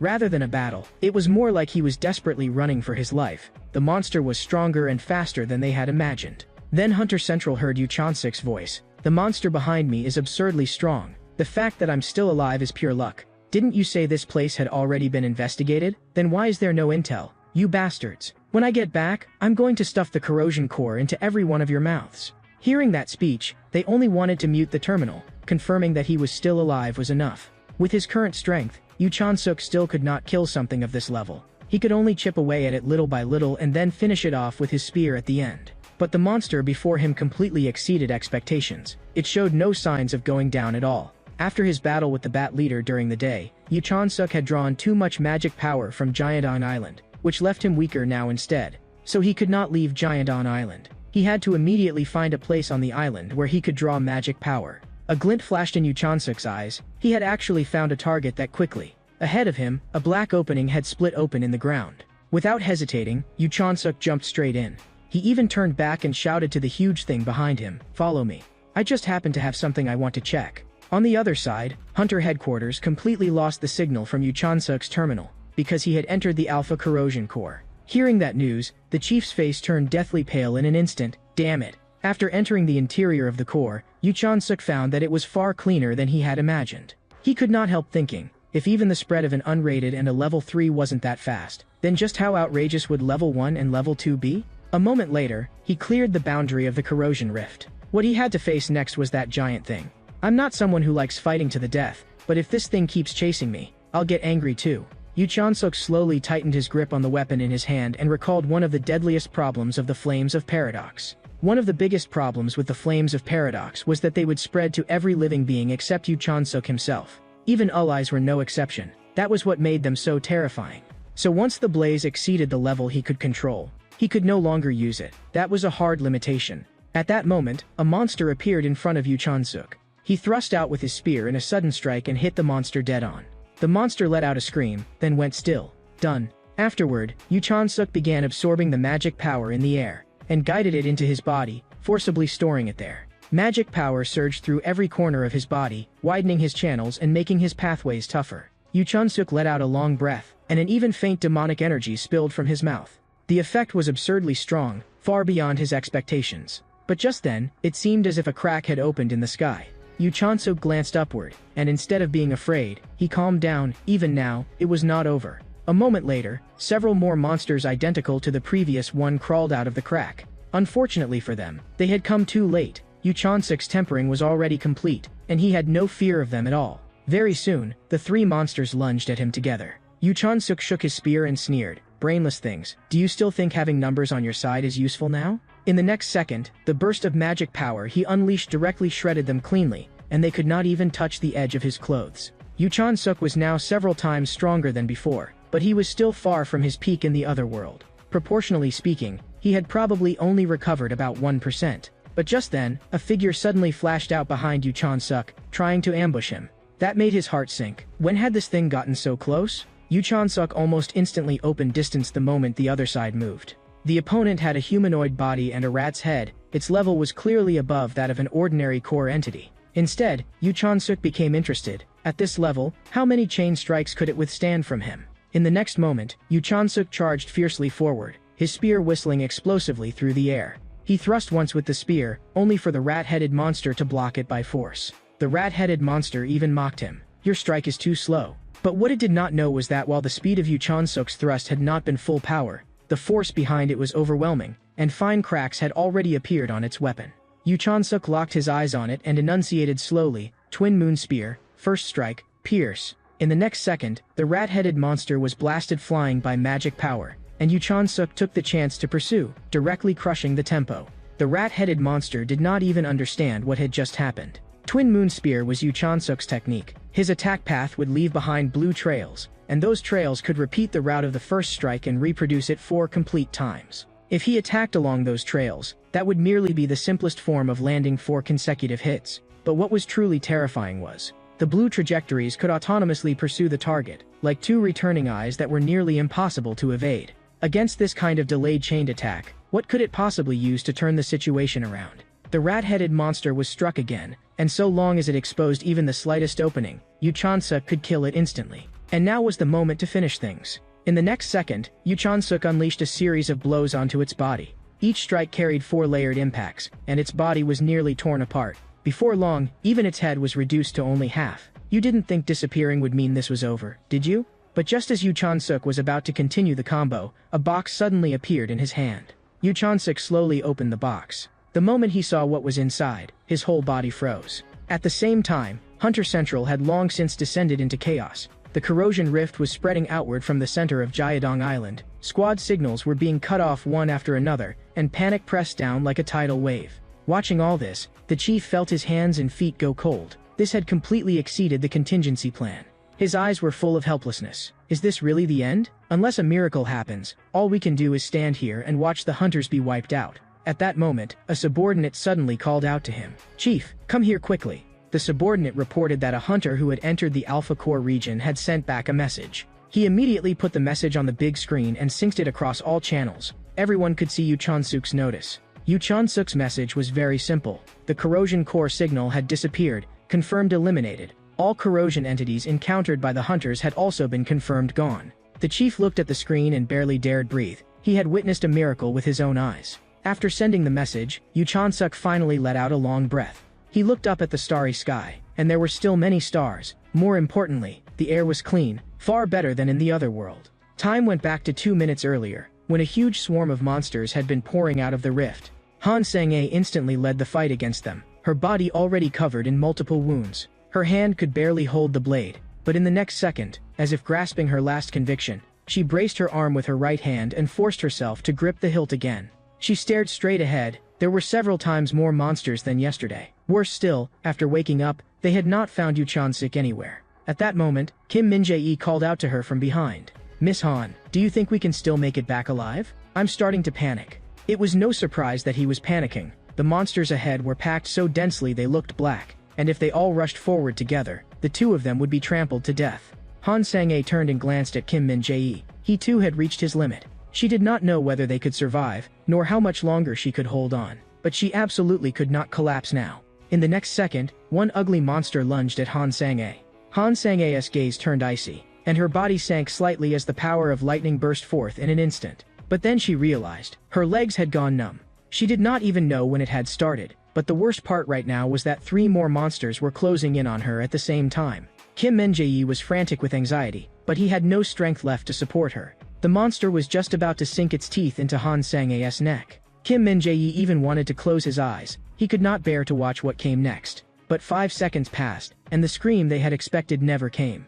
The instant they opened their eyes, the sight before them was chilling. The monsters in front of them, all of them had vanished, leaving behind only a ground full of bone dust. The next day, Yu Chan-suk met up with them at the Hunter Assembly Point on Jiadon Island. The moment he saw the scene, Yu Chan-suk's expression instantly darkened. He had not expected there to be this many injured. Could it be that while he was gone, the corrosion rift had gone berserk? When everyone saw Yu Chan-suk appear, they all looked shocked. This guy had really cleared a level 3 corrosion rift by himself. But then they looked again at Yu Chan-suk's somewhat lean build, and no matter how they looked at it, he did not seem like someone capable of clearing a level 3 threat. After walking a little farther, Yu Chan-suk found the members of Squad 8. Kim Min-jae was stunned on the spot. He had never imagined that Yu Chan-suk would truly be able to resolve the corrosion rift alone. Yu Chan-suk let out a cold laugh. Let's just say this body moved on its own, all for the sake of protecting my fellow hunters. Everything had gone too smoothly, and Yu Chan-suk knew he needed to play the good guy again and quickly wash away that villainous aura from before. At that moment, someone called out to Yu Chan-suk from behind, and then someone called out to him again from behind. He introduced himself as Park Jong-tae, branch manager of the Korea Operations Company. Yu Chan-suk glanced at him and asked directly, "Was it you who called me here?" The man told Yu Chan-suk to come with him. The mayor wanted to see him. Yu Chan-suk had lost count of how many times he had been summoned by now. These old men just loved ordering people around. Still, he also remembered one thing. The contract had not specified any additional reward for clearing a level 3 threat. Since he was already here, he might as well negotiate the price while he was at it. The moment Yu Chan-suk got out of the car, a man came up to greet him proactively. The other man introduced himself as Lee Pil-jae, a liaison officer responsible for communication and cooperation. As they walked, he said, "The mayor has been looking forward to this meeting for a long time." When he received the Giant Island report at dawn, he was stunned on the spot. The chairman immediately told him to arrange a meeting, and he even cancelled all his scheduled appointments just to speak with you. A rookie destroying a level 3 origin point alone. Nothing like that has happened since the senior hunters of the first generation. Yu Chan-suk had not expected that someone in the past had accomplished it too. It seemed that person really had been formidable. Yu Chan-suk arrived smoothly at the mayor's office. A slightly chubby man stood up. "Welcome. My name is Park Jian, the mayor of the city. I'm sorry to have called you here on such a gloomy day." He invited Yu Chan-suk to a cafe, wanting to sit down and have a proper talk. As the mayor of Incheon, Jiadong Island had always been a source of worry for him, but due to budget limitations, it was very difficult to hire an expensive guild. Yu Chan-suk sipped his tea, thinking only of how to squeeze a hefty sum out of him. After learning that Yu Chan-suk was still a rookie, the mayor instead seemed quite proud. Yu Chan-suk did not quite understand. Why had this man suddenly gotten excited? It turned out that Incheon was one of Korea's core regions, and thanks to the infrastructure around Incheon Airport, logistics flowed constantly through it. On top of that, with the Free Economic Zone project, international cities like Songdo and Changya attracted massive amounts of foreign capital. With so many options, it was dizzying. Huge sums of money passed through Incheon's international urban zones, and goods were transferred through the airport. He would ensure that Yu Chan-suk's path as a hunter would be smooth all the way, paved with success. At that moment, Yu Chan-suk interrupted him, because he wanted to ask a question first. "If you're giving me this much support, then I'd have to give something back too, right? For example, helping a mayor whose approval rating is dropping get re-elected?" The mayor gave a dry cough. "Your information network is impressive. Smartphones really can do anything." Yu Chan-suk had already looked it up online. The mayor's term would end early at the beginning of next year. Judging from the situation, the mainstream view was that re-election was hopeless. Cold sweat formed on the chairman's temples. "You speak very directly. But if you want to get involved in a request like that, wouldn't you also need permission from the Incheon city government? A public notice would not do." As a rookie, Yu Chan-suk indeed needed the mayor's permission to enter. If handled properly, he could even spread the story everywhere that Yu Chan-suk was a genius discovered by Jean of the guild. He wanted to write Yu Chan-suk into his own book of achievements and snatch the credit along the way. The mayor continued, relying on that infrastructure. He had connections with many overseas and domestic companies. He pressed a coffee package on the table as an example. The modeling contract for this brand was about to expire, and he could put Yu Chan-suk's face on it. And that was not all. There were many more possibilities he could offer. But right then, Yu Chan-suk cut him off directly. "In your eyes, I'm cheap, aren't I? That's what you're thinking."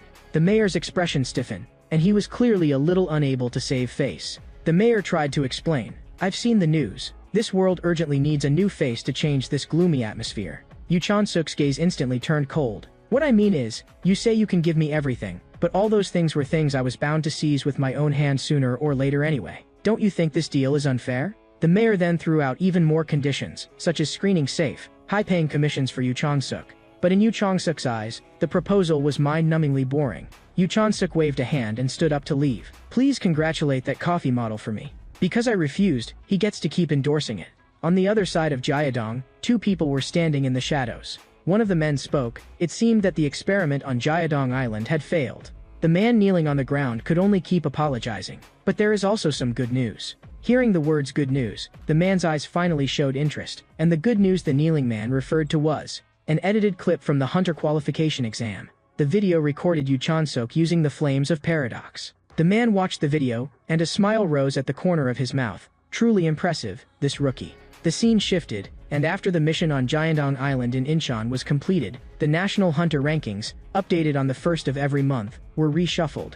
This was the moment everyone looked forward to most each month. No matter how old you were waiting for this ranking list to come out. Everyone wanted to know who had taken first place this month. Even hunters kept their eyes on it. Usually the rankings did not change much and were more for public viewing, but this time was different. Soon, the ranking list was delivered into the hands of Hunter Association Chairman Moon Jong-tae. Chairman, this is the September World Hunter Ranking Report. Please review it. Meanwhile, far away on the battlefield, Lee Se-yoon was also watching the rankings closely, wanting to know whether Yu Chan-suk had made the list. At this moment, Yu Chan-suk was sitting in a chair, flipping through the newly released rankings. No matter how flashy the presentation was, the only part that truly carried weight was always the top 10. He quickly opened the ranking page. Rank 10, Swordswoman Lee Se-yoon. Rank 5, Throwing Knife Kim Chae-yoon.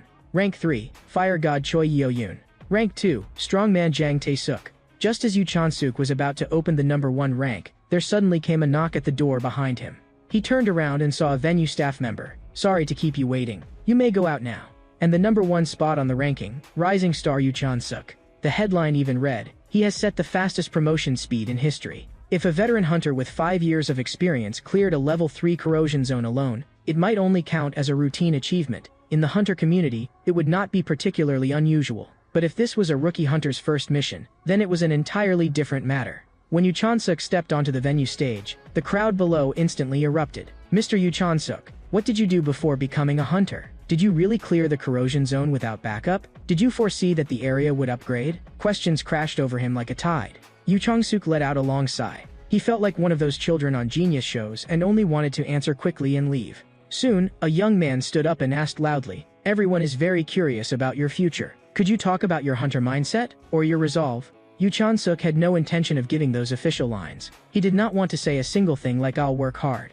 He only replied with one sentence. I speak through results. Just use your eyes to look at my results. After answering, Yu Chan-suk boarded a helicopter. Below the cabin was a gigantic black pit. This place had once seen a brutal battle. The person behind him explained to Yu Chan-suk, this scene was terrifying, and overseas it was even worse. After corrosion zones appeared, most countries had already lost administrative capacity. But Korea was different. It had managed to avoid many bloody battles through certain means. Many foreign countries, however, had been swallowed up the instant corrosion zones appeared, and the nations themselves had simply vanished. There were 8 major danger zones among the corrosion zones, the 8 most dangerous places in the world, and the one on the right was Gonzalok. Several years ago, Gonzalok had suddenly appeared, madly expanding outward in a huge circle from the city center. So fast that no one had time to react, directly causing a country to perish. Although some people had barely survived, for those trapped inside the corrosion zone, most had been swallowed before they could even escape. The disappearance of a country was like dust blown away by the wind, without a trace. Looking out the window, the chairman continued, a nation's influence might not necessarily change in the age of corrosion, but internal power within central governments had already clearly weakened. Yu Chan-suk understood even less. What did any of this have to do with summoning him here? The chairman said that a few days earlier, Yoon Sung-hyun of the Grand Purity Guild had come to visit him and had been very dissatisfied that Yu Chan-suk had not joined his team. Yu Chan-suk remembered that big guy, but had not taken him seriously at all. But the chairman's next sentence made his expression freeze. Yoon Sung-hyun had actually demanded to know Yu Chan-suk's address immediately. At the time, Yoon Sung-hyun had come on very aggressively, and the chairman had not leaked any private information. But the Grand Purity Guild believed in the law of the strong, and even the chairman could not guarantee that the other side would not force Yu Chan-suk into joining. Yu Chan-suk felt annoyed. Trouble had come knocking. Although he did not take the other man seriously, with his current strength, he really could not beat him. The chairman observed, judging from your recent actions, you seem more accustomed to acting alone. Yu Chan-suk admitted it. He had always been that way, and did not want to have his hands tied by a guild title. The chairman handed Yu Chan-suk a bag. If you want them not to dare come near you, then you need to become stronger. For example, take on the important mission I'm giving you. Yu Chan-suk had known the chairman was not that simple. but this still counted as the other man helping him once. He asked clearly, what did he want in return? He never believed in free lunches. But the chairman's answer sounded very familiar. He only wanted Yu Chan-suk to remember that he had helped Yu Chan-suk, just like Lee Se-yoon's line of thinking. Yu Chan-suk reached out and took the bag. He would remember the information inside clearly, and this deal was not a loss. The chairman's mission itself would add to his prestige. Go on, what exactly do you want me to do? You are to escort a cargo ship from Busan to Nanning. In the age of corrosion, transporting daily necessities is difficult. When Yu Chan-suk saw clearly what those daily necessities were, he froze on the spot. Rolex watches, high-end porcelain, ginseng liquor, pu'er tea, and even luxury cars. He began to wonder whether the definition of daily necessities had changed over the past 20 years. The chairman said, for certain people, these were daily necessities. He had originally thought Yu Chan-suk would understand that too, but he suddenly stopped there. He realized that the 20 years he had just blurted out was off. Yu Chan-suk could not understand it at all. In a country where the central government was practically on the verge of collapse, why were they still transporting this kind of garbage? The chairman explained, many countries had fallen apart under corrosion, but international politics still had meaning. To put it bluntly, these were simply lubricants for maintaining relationships, in essence, bribes. If that's the case, then I refuse. As he spoke, Yu Chan-suk had already undone the seat belt at his waist. Sweat appeared on the chairman's forehead. Wait, the Korean government considers this task extremely important. Yu Chan-suk told him not to bother trying to persuade him. His thinking would not change. For an individual to get dragged into a political vortex was foolish. The chairman said coldly, Hunter Yu Chan-suk, this may be rude of me to say, but you are only a rookie who has just debuted. Excessive attention is already like poison to you.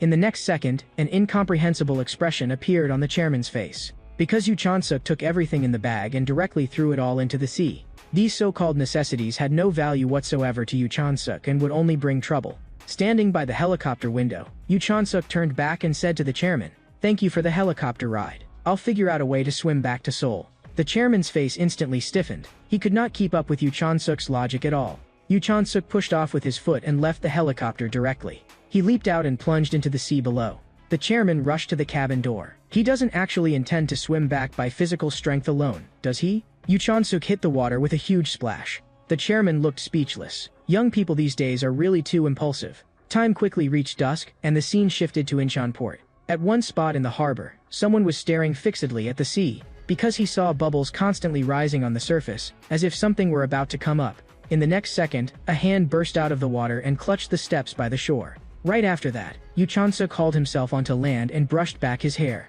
I'm exhausted. I almost thought I was going to die. Who threatens people like that? When he turned his head, he found that there was actually someone standing beside him.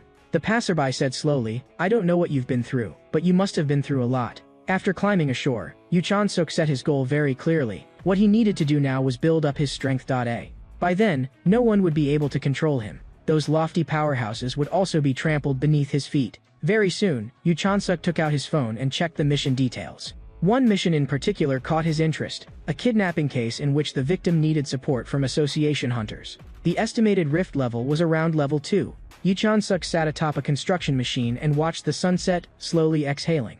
It seemed that from here on, he was going to be busy for a while. On September 3rd, fishermen from Jeoji Island and Tongyeong set out to sea to welcome the peak shrimp fishing season. But something major happened during this catch. Rift monsters built nests on the island and abducted all the fishermen as if they were hunting prey. According to one survivor who had luckily escaped, the abducted fishermen were still alive. Therefore, the association released a mission, rescue the hostages and eliminate the rift monsters. If Yu Chan-suk succeeded alone, he might even get a hero story, directly boosting his reputation. This mission was worth challenging, but the risks were equally enormous. Yu Chan-suk had heard that the higher the monster level, the more they seemed to belong to a completely different dimension. Level 3 individuals had destructive power on the level of tanks. Level 2, meanwhile, was like a natural disaster. Level 1 was an outright nightmare. Fighting a single one required the strength of an entire nation. Yu Chan-suk was worrying about whom to team up with when a figure suddenly appeared in his mind. If it was her, there should be no problem. Very soon, it was the day of the mission, and Yu Chan-suk stood there with his spear on his shoulder, waiting to arrive at the destination. He heard a girl calling his name from behind, and this woman was his teammate, Han Sang-ae. Yu Chan-suk, how much longer until we reach the island? Yu Chan-suk checked their position. About another hour. He reminded her to conserve her strength and said he would call her when they arrived. Just as he had said, this battle would be harder than the last one. But Han Sang-a did not seem to take his words in and instead focused on the armor on his shoulder. That's the Iron Wing Angel arm guard, right? Judging from the texture of the leather finish, it's even a limited edition. How did you get it? Yu Chun-suk said it was a gift from a scrap recovery dealer. But Han Sang-a had also signed with a recovery dealer and had gotten nothing at all. Yu Chun-suk gave her a look of obvious disdain. Do you even need to ask? We're not in the same league at all. I'm the rising star who soloed a level 3 rift, and you're just a rookie female hunter hiding behind the title of Academy Honor Student. Han Sang-a clenched her teeth, her eyes full of unwillingness. Silently, she swore that she would become famous and show Yu Chun-suk. Time returned to a few days earlier. At that time, Yu Chun-suk had called Han Sang-a and asked whether she wanted to team up with him for a mission. After hearing the mission summary, she immediately broke into a sweat. Last time, she had nearly died in a third-tier battle. Yu Chun-suk waited for a moment, but there was still silence on the other end of the phone, so he spoke. Don't you want to become stronger? That sentence made Han Sang-a's pupils tremble.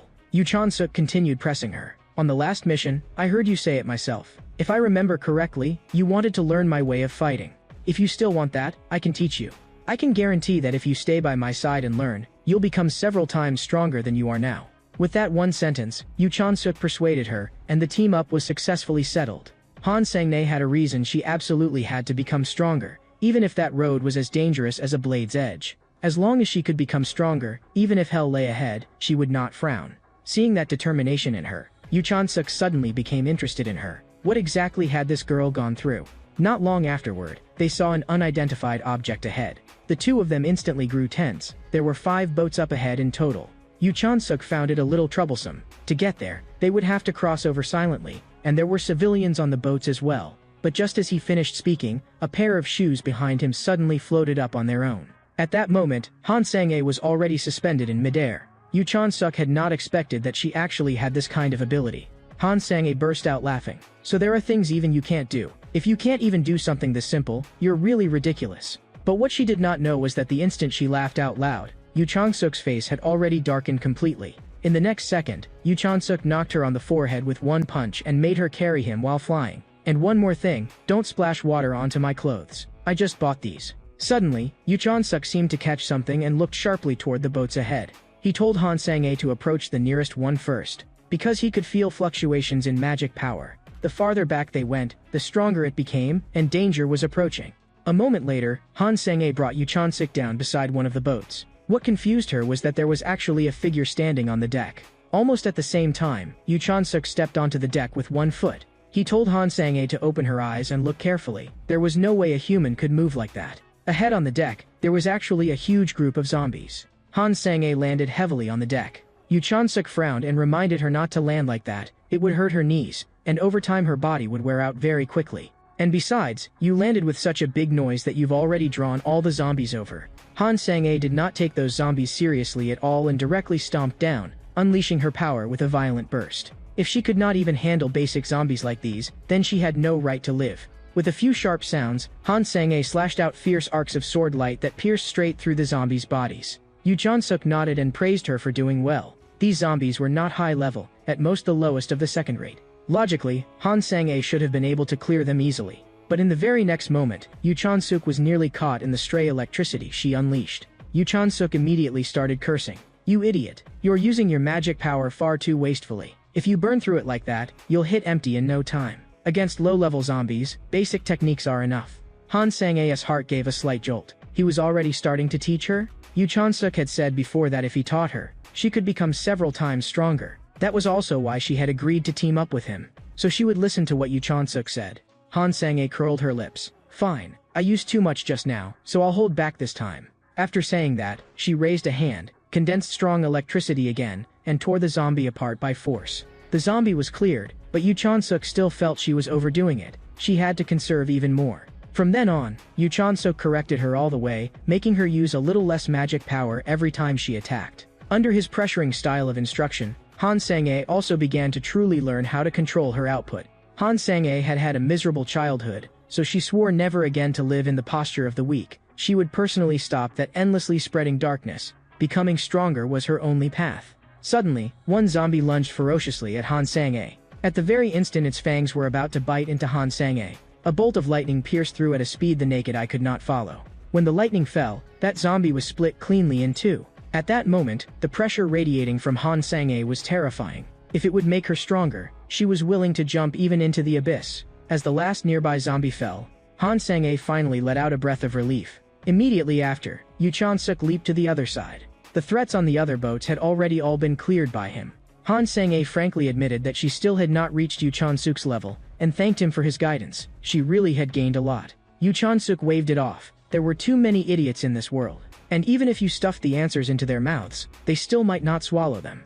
This was actually the first time Yu Chan-suk had seriously given someone advice. Han Sang-e replied helplessly. Ever since she started learning quickly, people around her had always said she was annoying.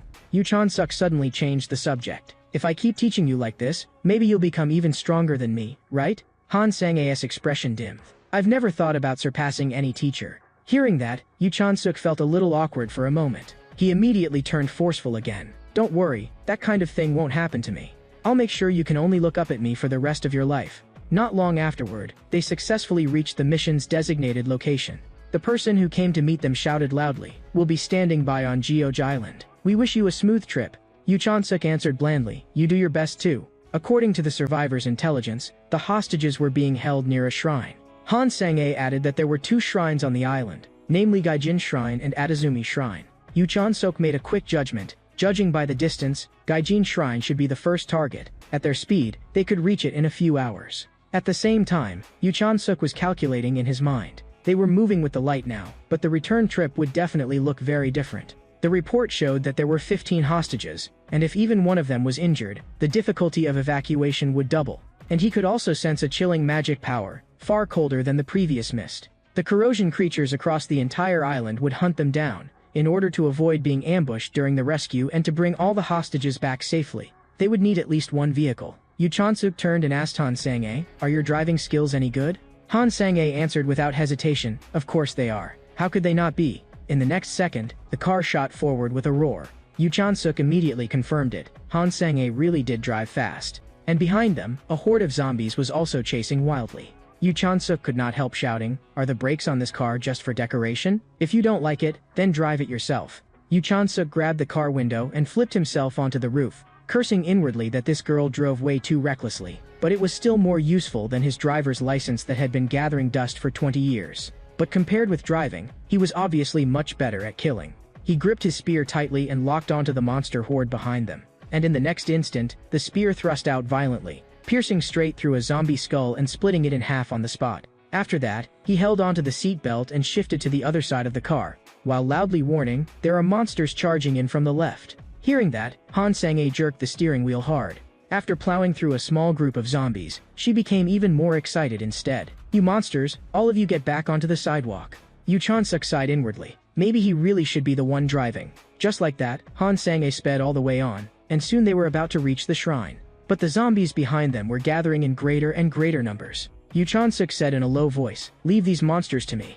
Since you insist on chasing us, then I'll wipe you out all at once." In the next moment, purple flames rose around Yu Chan-suk, and he immediately sent a raging wave of fire toward the zombie horde. In his mind he calculated, as long as he burned through the stairs leading here, they would never be able to catch up again.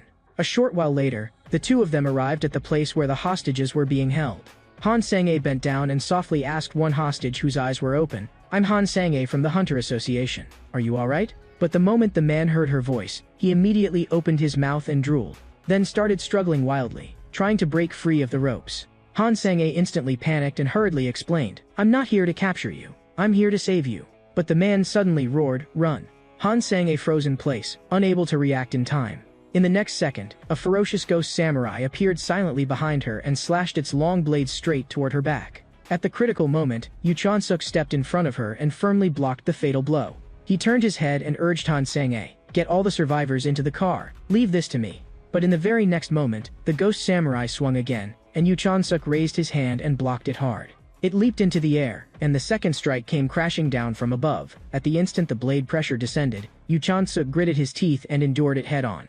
Just as the first blade was about to fall right in front of Yu Chan-suk, Han Sang-e suddenly slammed on the accelerator and, with a thunderous crash, rammed the ghost samurai flying. She shouted, "Get in the car." Seeing how fierce she was, Yu Chan-suk gave her a thumbs up on the spot. Yu Chan-suk asked her, "Did you get all the hostages out?" She replied, "They're all rescued, but look ahead first." Yu Chan-suk turned and looked, and saw countless zombies staring fixedly at them. His heart sank. That samurai had been sent flying, and it was still alive. He immediately turned back to Han Sang-a and told her to lend him her sword. Han Sang-a cried out, "Are you crazy? Asking a swordsman for their sword is a huge insult." Yu Chan-suk lowered his voice. "A swordsman's pride or human lives, you choose." Han Sang-a fell silent for a moment, but in the end she still threw him the sword. Yu Chan-suk gripped the sword and tested its feel, inwardly sighing. He had not expected to use it this soon. He remembered that a few days ago, he had still been inside the level 3 corrosion source on Jiadong Island. There, he had found a glowing glove, and after figuring it out, he confirmed that it was not an ordinary glove. The moment he discovered that it could absorb magic power from the surroundings, he understood. Functionally, it was very basic equipment that could support its own magical energy. But to Yu Chan-suk, it meant much more. This thing was like a magic power battery. He had estimated its maximum storage, probably enough to last about 5 minutes. And in those brief 5 minutes, he might become strong enough to approach Lee Se-eun's level. At that moment, Yu Chan-suk gripped the sword tightly and activated his magic power. Then in one breath swung out dozens of sword energy arcs, their tearing sounds blending into one. Before the sword energy, the zombies were cut apart and fell like paper, and Han Sang-a watched with a face full of disbelief. Her heart turned cold. In such a short time, he had already cleared out so many zombies. After clearing the immediate threat, Yu Chan-suk told Han Sang-a not to look back and to drive straight to the harbor. Han Sang-a nodded and accelerated forward, and soon they reached a harbor in Yetsu. Yu Chan-suk thought it would be over once they passed this point, but unexpectedly another huge wave of zombies surged up behind them. Han Sang-a anxiously said the car was almost at its limit, and they might have to deal with the car first. Yu Chan-suk rejected that outright and told her to keep driving. Han Sang-a was worried. At this speed, they would be caught sooner or later. But just then, the zombies that had been chasing wildly all suddenly stopped in perfect unison. Han Sang-a was puzzled. It was as if they had hit an invisible wall. And as if thinking of something, her expression shifted. Could it be because of that? She explained. This kind of formation was called the Divine Protection Method. She remembered Yu Chan-suk mentioning it before. The Divine Protection Method was a means of suppressing monsters. Yu Chan-suk had also said that even if he told her, she would not be able to learn it. It was a skill he had learned in another world. When the car finally slowed to a stop, Han Sang-a sighed at how dangerous this operation had been. She asked Yu Chan-suk, using this method, could they defeat any monster? Yu Chan-suk looked at her and reminded her not to think so simply. This method did not work on real people. At that moment, the ghost samurai muttered in a low voice, the sacrifices must be protected. Han Sang-a's whole body tensed instantly. She could feel that aura. And her heart sank. Mind's eye? The surrounding energy grew colder and colder, but Yu Chan-suk judged that it was not much of a threat. Mind's eye was a sense beyond the 5 senses that could predict an enemy's attacks. Han Sang-a could not understand it. Even masters found it hard to grasp. So how could an ordinary corpse possibly possess it? Looking at her trembling hand, Yu Chan-suk quietly reassured her, don't be afraid. There's no need to fear it. So-called mind's eye, along with other similar techniques, were essentially all illusions. He told her to keep watching. And afterward he would teach her how to deal with them. Then Yu Chan-suk slowly walked toward the ghost samurai, and Han Sang-a was shocked. Why can't you handle it alone? Yu Chan-suk told her. That was data accumulated through countless real battles. Like a conditioned reflex, it was instinct naturally grown on the battlefield. An unconscious response to an enemy's intent and fear. Simply because he had released killing intent, the other side would fall into that pitiful state. Of course, very few people could do that. Something stirred in Han Sang-a's heart. Sword insight and mind's eye. That selfless divine sword and the reversal of fate. Perhaps they all belong to the same kind of enlightenment. At that moment, Yu Chan-suk gripped the sword, gave it a light swing, and then followed with another swing. With only those 2 strikes, the ghost samurai was cut in half at the waist. Looking at the fallen samurai, Yu Chan-suk said, it isn't actually special. What's scary is the illusion of something like enlightenment. You get trapped by these names because you place limits on yourself first. What matters on the battlefield isn't the name, but the result. If you want to break out of the trap, you have to shatter your fixed ideas. That ghost samurai your car couldn't even kill, and its final trump card was only mind's eye. After hearing all that, Han Sang-a even began to doubt what exactly she had contributed in this hunt. She kept saying she wanted to do her very best, but Yu Chan-suk's power had already gone far beyond her understanding. She warned herself inwardly. When acting together with him, she absolutely could not lose focus. She looked up at Yu Chan-suk, her gaze growing firmer. She spoke again. Please, Yu Chan-suk, teach me seriously. Yu Chan-suk asked in return whether he had not already been teaching her all along. Was giving advice not enough? But Han Sang-a said that now she wanted Yu Chan-suk's direct instruction. Compared with you, I'm too weak. That's why I want to become stronger as soon as possible. Yu Chansuk did not understand and told her to explain the reason clearly. Hatred ignited in Han Sang-ae's eyes. Because I want to destroy the Shadai Club with my own hands. It was one of the world's 8 major corrosion danger zones, and the Shadai Club was infamous for swallowing the Himalayas in a single gulp. Yu Chansuk's heart sank. This goal was far too big. You want revenge? Han Sang-ae's eyes were full of pain as she nodded in admission. But she was not asking Yu Chansuk to help for free. Of course, she was not asking Yu Chansuk to do this without compensation. Her family owned a company worth 257 trillion won. Yu Chansuk confirmed. You're the daughter of a chaebol family? Han Sang-ae nodded lightly. Her grandfather was in power, but she had given up the inheritance struggle. But if she made achievements as a hunter, she might instead be dragged back into the inheritance battle. As long as Yu Chansuk made her stronger, she would give him spirit medicine in return, the kind so scarce that it could not be obtained through normal channels at all. She also asked Yu Chansuk, you want to become stronger too, don't you? With the spirit medicine she could provide, he would reach the state he was pursuing.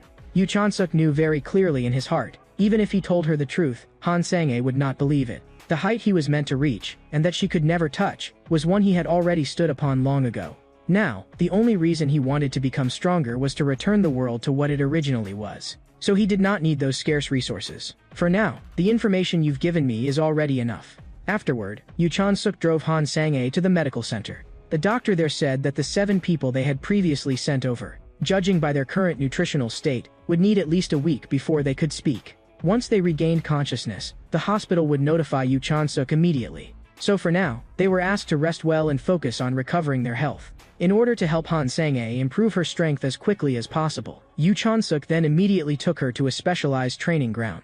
But before the training began, Yu Chansuk stared at her and asked a key question. If I swing my spear with full force, can you dodge it? Hearing that, Han Sang-ae looked troubled. She felt the gap between herself and Yu Chansuk was too great. But Yu Chansuk rejected that on the spot and directly told her that she definitely could dodge. The method was to push her senses to the limit. Use her eyes to catch every change around her. Use her ears to hear every faint sound clearly. Use her nose to distinguish every change of smell in the air. And finally use her skin to sense the movement of the airflow. When you master these senses, you fight in awareness instead of flailing around unconsciously. Now, let me see whether you can remember what I've said. The moment the words fell, Han Sang-ae's eyes were instantly filled with fear. Yu Chansuk's figure had seemingly vanished into thin air. In the blink of an eye, the weapon's cold edge was already pressed against her neck, and that icy sensation made her whole body stiffen.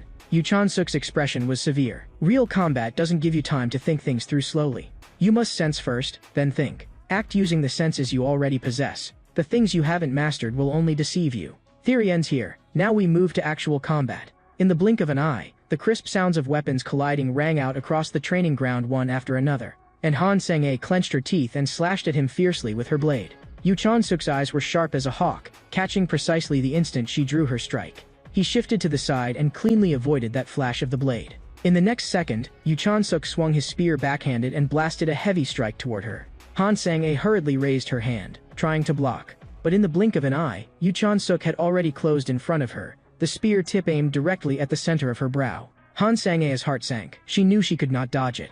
But just then, a voice suddenly rang out. Someone loudly called out to Yu Chansuk. The newcomer's tone was urgent. One of the survivors you rescued has just woken up. Yu Chansuk withdrew his spear and said to Han Sang-ae, you can already block my attacks a little now. That's enough for the first training session. For now, we're going to the hospital. After rushing to the hospital, the survivor was trembling in panic. Grabbing Yu Chansuk, he said he had witnessed something unusual. A truck had driven to the place where he was being held, and someone escaped from it. That group was terrifyingly calm. Catching them would have been almost impossible. The monsters showed no hostility toward them at all and were even helping them.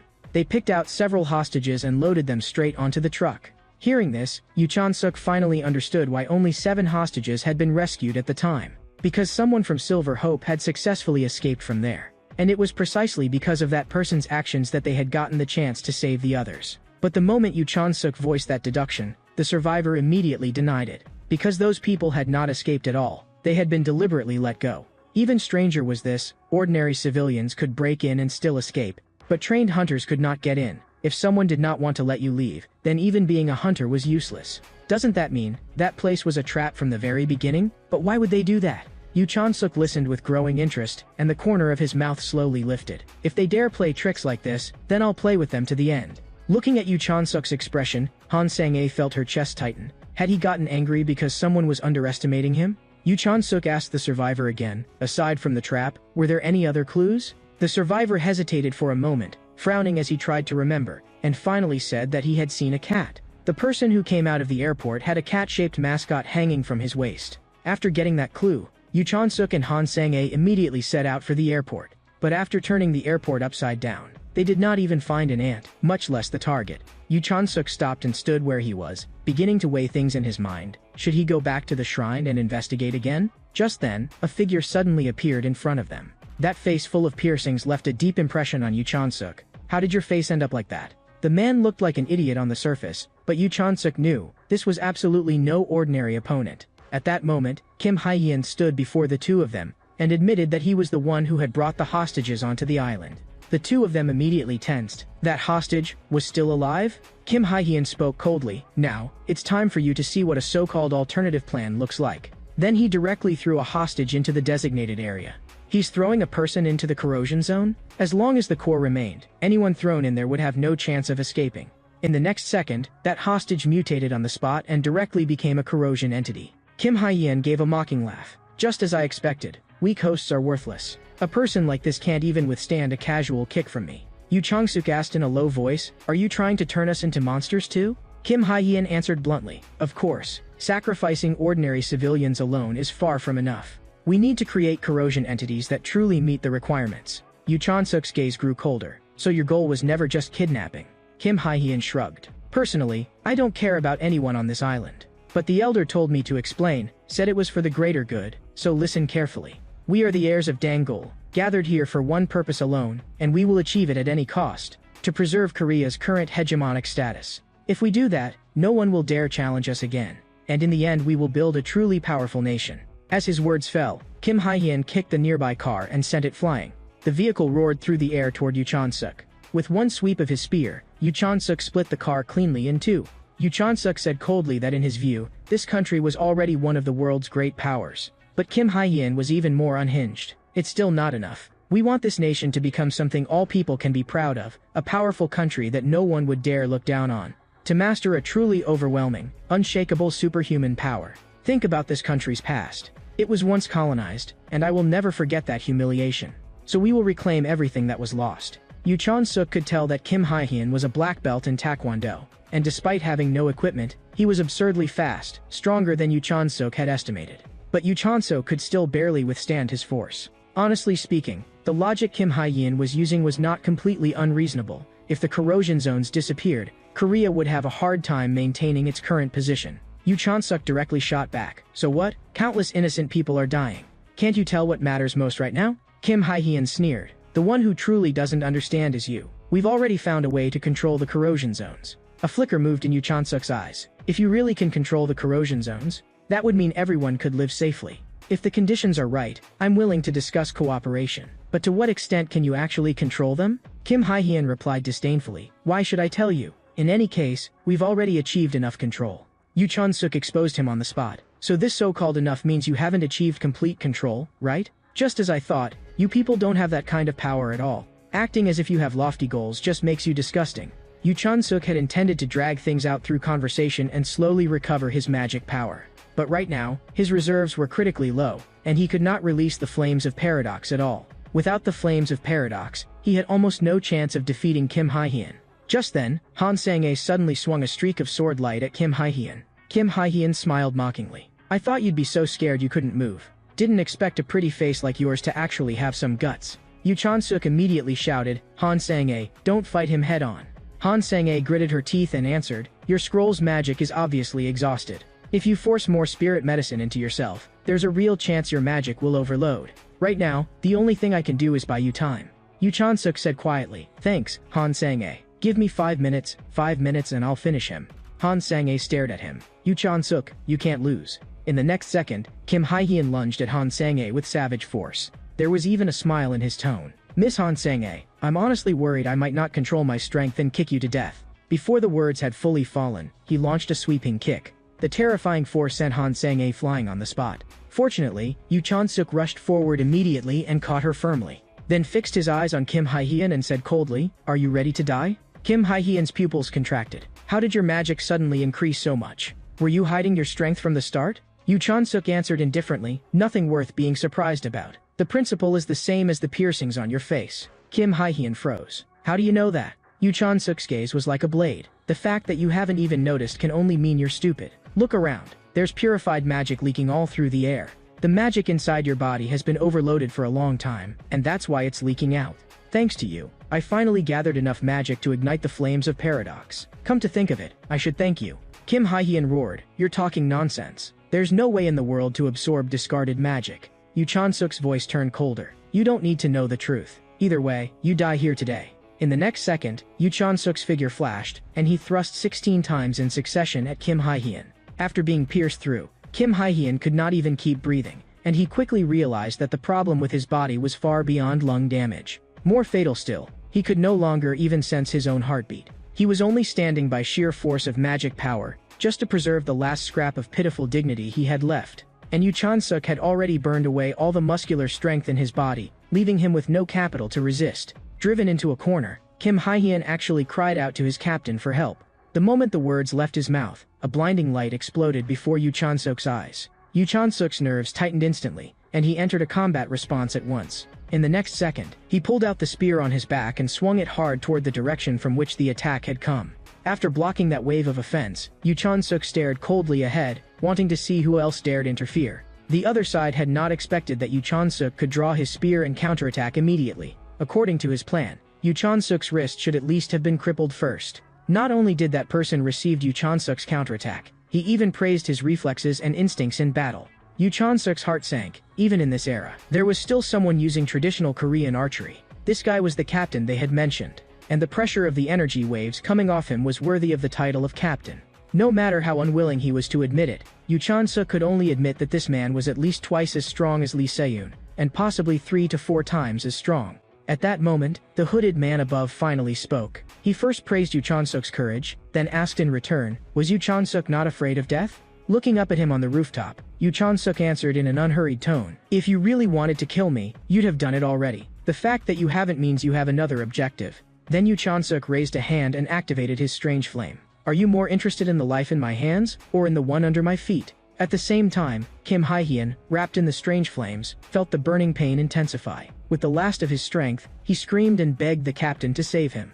Hearing the wailing, the hooded man directly ordered Yu Chan-suk to extinguish the flames on Kim Hye-hyun, saying he did not want to repeat himself. At that moment, Yu Chan-suk finally understood everything. Before Kim Hye-hyun collapsed, his magic had already been exhausted, and now it was only the hooded man's magic that was keeping him alive. More importantly, if that arrow just now had aimed at Yu Chan-suk's head rather than his wrist, he would already be dead. The other side had deliberately held back. On the other side, Kim Hye-hyun finally could not hold on any longer, and his consciousness began to fade. In the next second, he completely lost his strength, and his body collapsed uncontrollably. The hooded man instantly flashed to his side and caught him steadily, then demanded to know whether Yu Chan-suk realized what he had done to Kim Hye-hyun.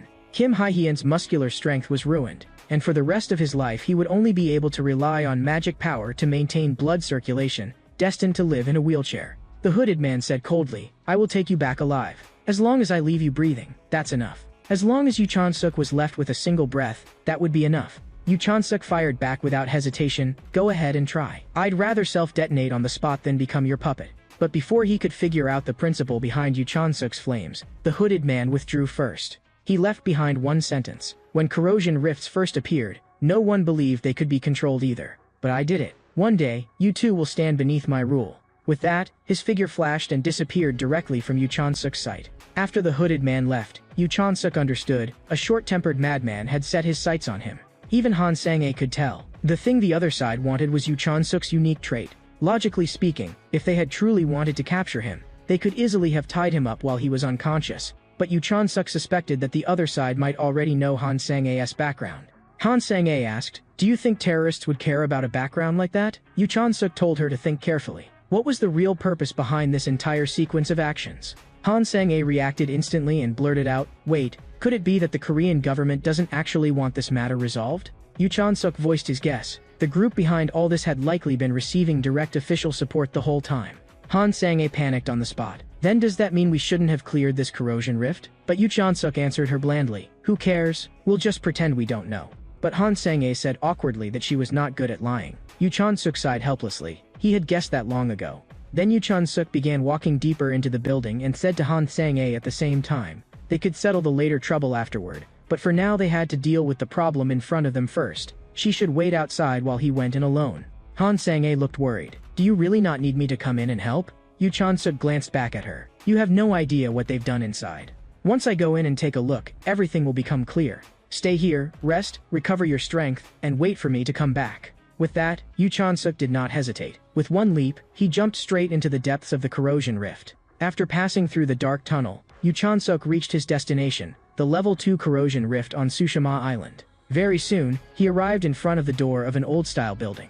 He did not pause and simply raised his hand and pushed the wooden door open. The instant the door opened, he saw the scene before him clearly and completely confirmed it. This really was a level 2 corrosion rift. He had originally thought this place would be a castle piled up from rotten undead flesh, but the structure before him was so solid that it was alarming. Not only that, the yin energy was as dense as fog. Every breath Yu Chan-suk took felt like icy needles stabbing into his lungs. Yu Chan-suk knew very well in his heart, behind this door lay all the answers he wanted. Beyond the door was the location of the corrosion rift core. Yu Chan-suk had never liked overthinking before a fight, but this time he had no choice but to calculate every possibility in advance. If he relaxed for even one instant, he could lose his life on the spot. After walking into the room, Yu Chan-suk immediately saw a black vessel emitting a strange green glow. Watching that thing churn continuously with green light, Yu Chan-suk's heart sank. It was actually a huge vat. He could hardly believe it. This thing was the core of a level 2 corrosion rift? Everything before him was the complete opposite of what he had expected. Just then, a faint sound reached him, and Yu Chan-suk's pupils contracted sharply.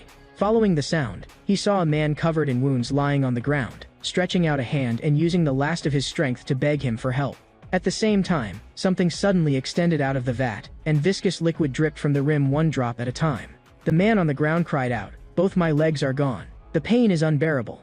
His fingers clawed desperately at the cold ground, and though he was clearly on the verge of death, his pleas for help still came out in broken bursts. But in the very next second, a thick tail suddenly lashed out. Yu Chan-suk's pupils shrank, and his body froze for an instant. Immediately afterward, the man was dragged alive into the vat, and even his final cries for help were completely swallowed by the eerie green light. That scene instantly reminded Yu Chan-suk of the other world.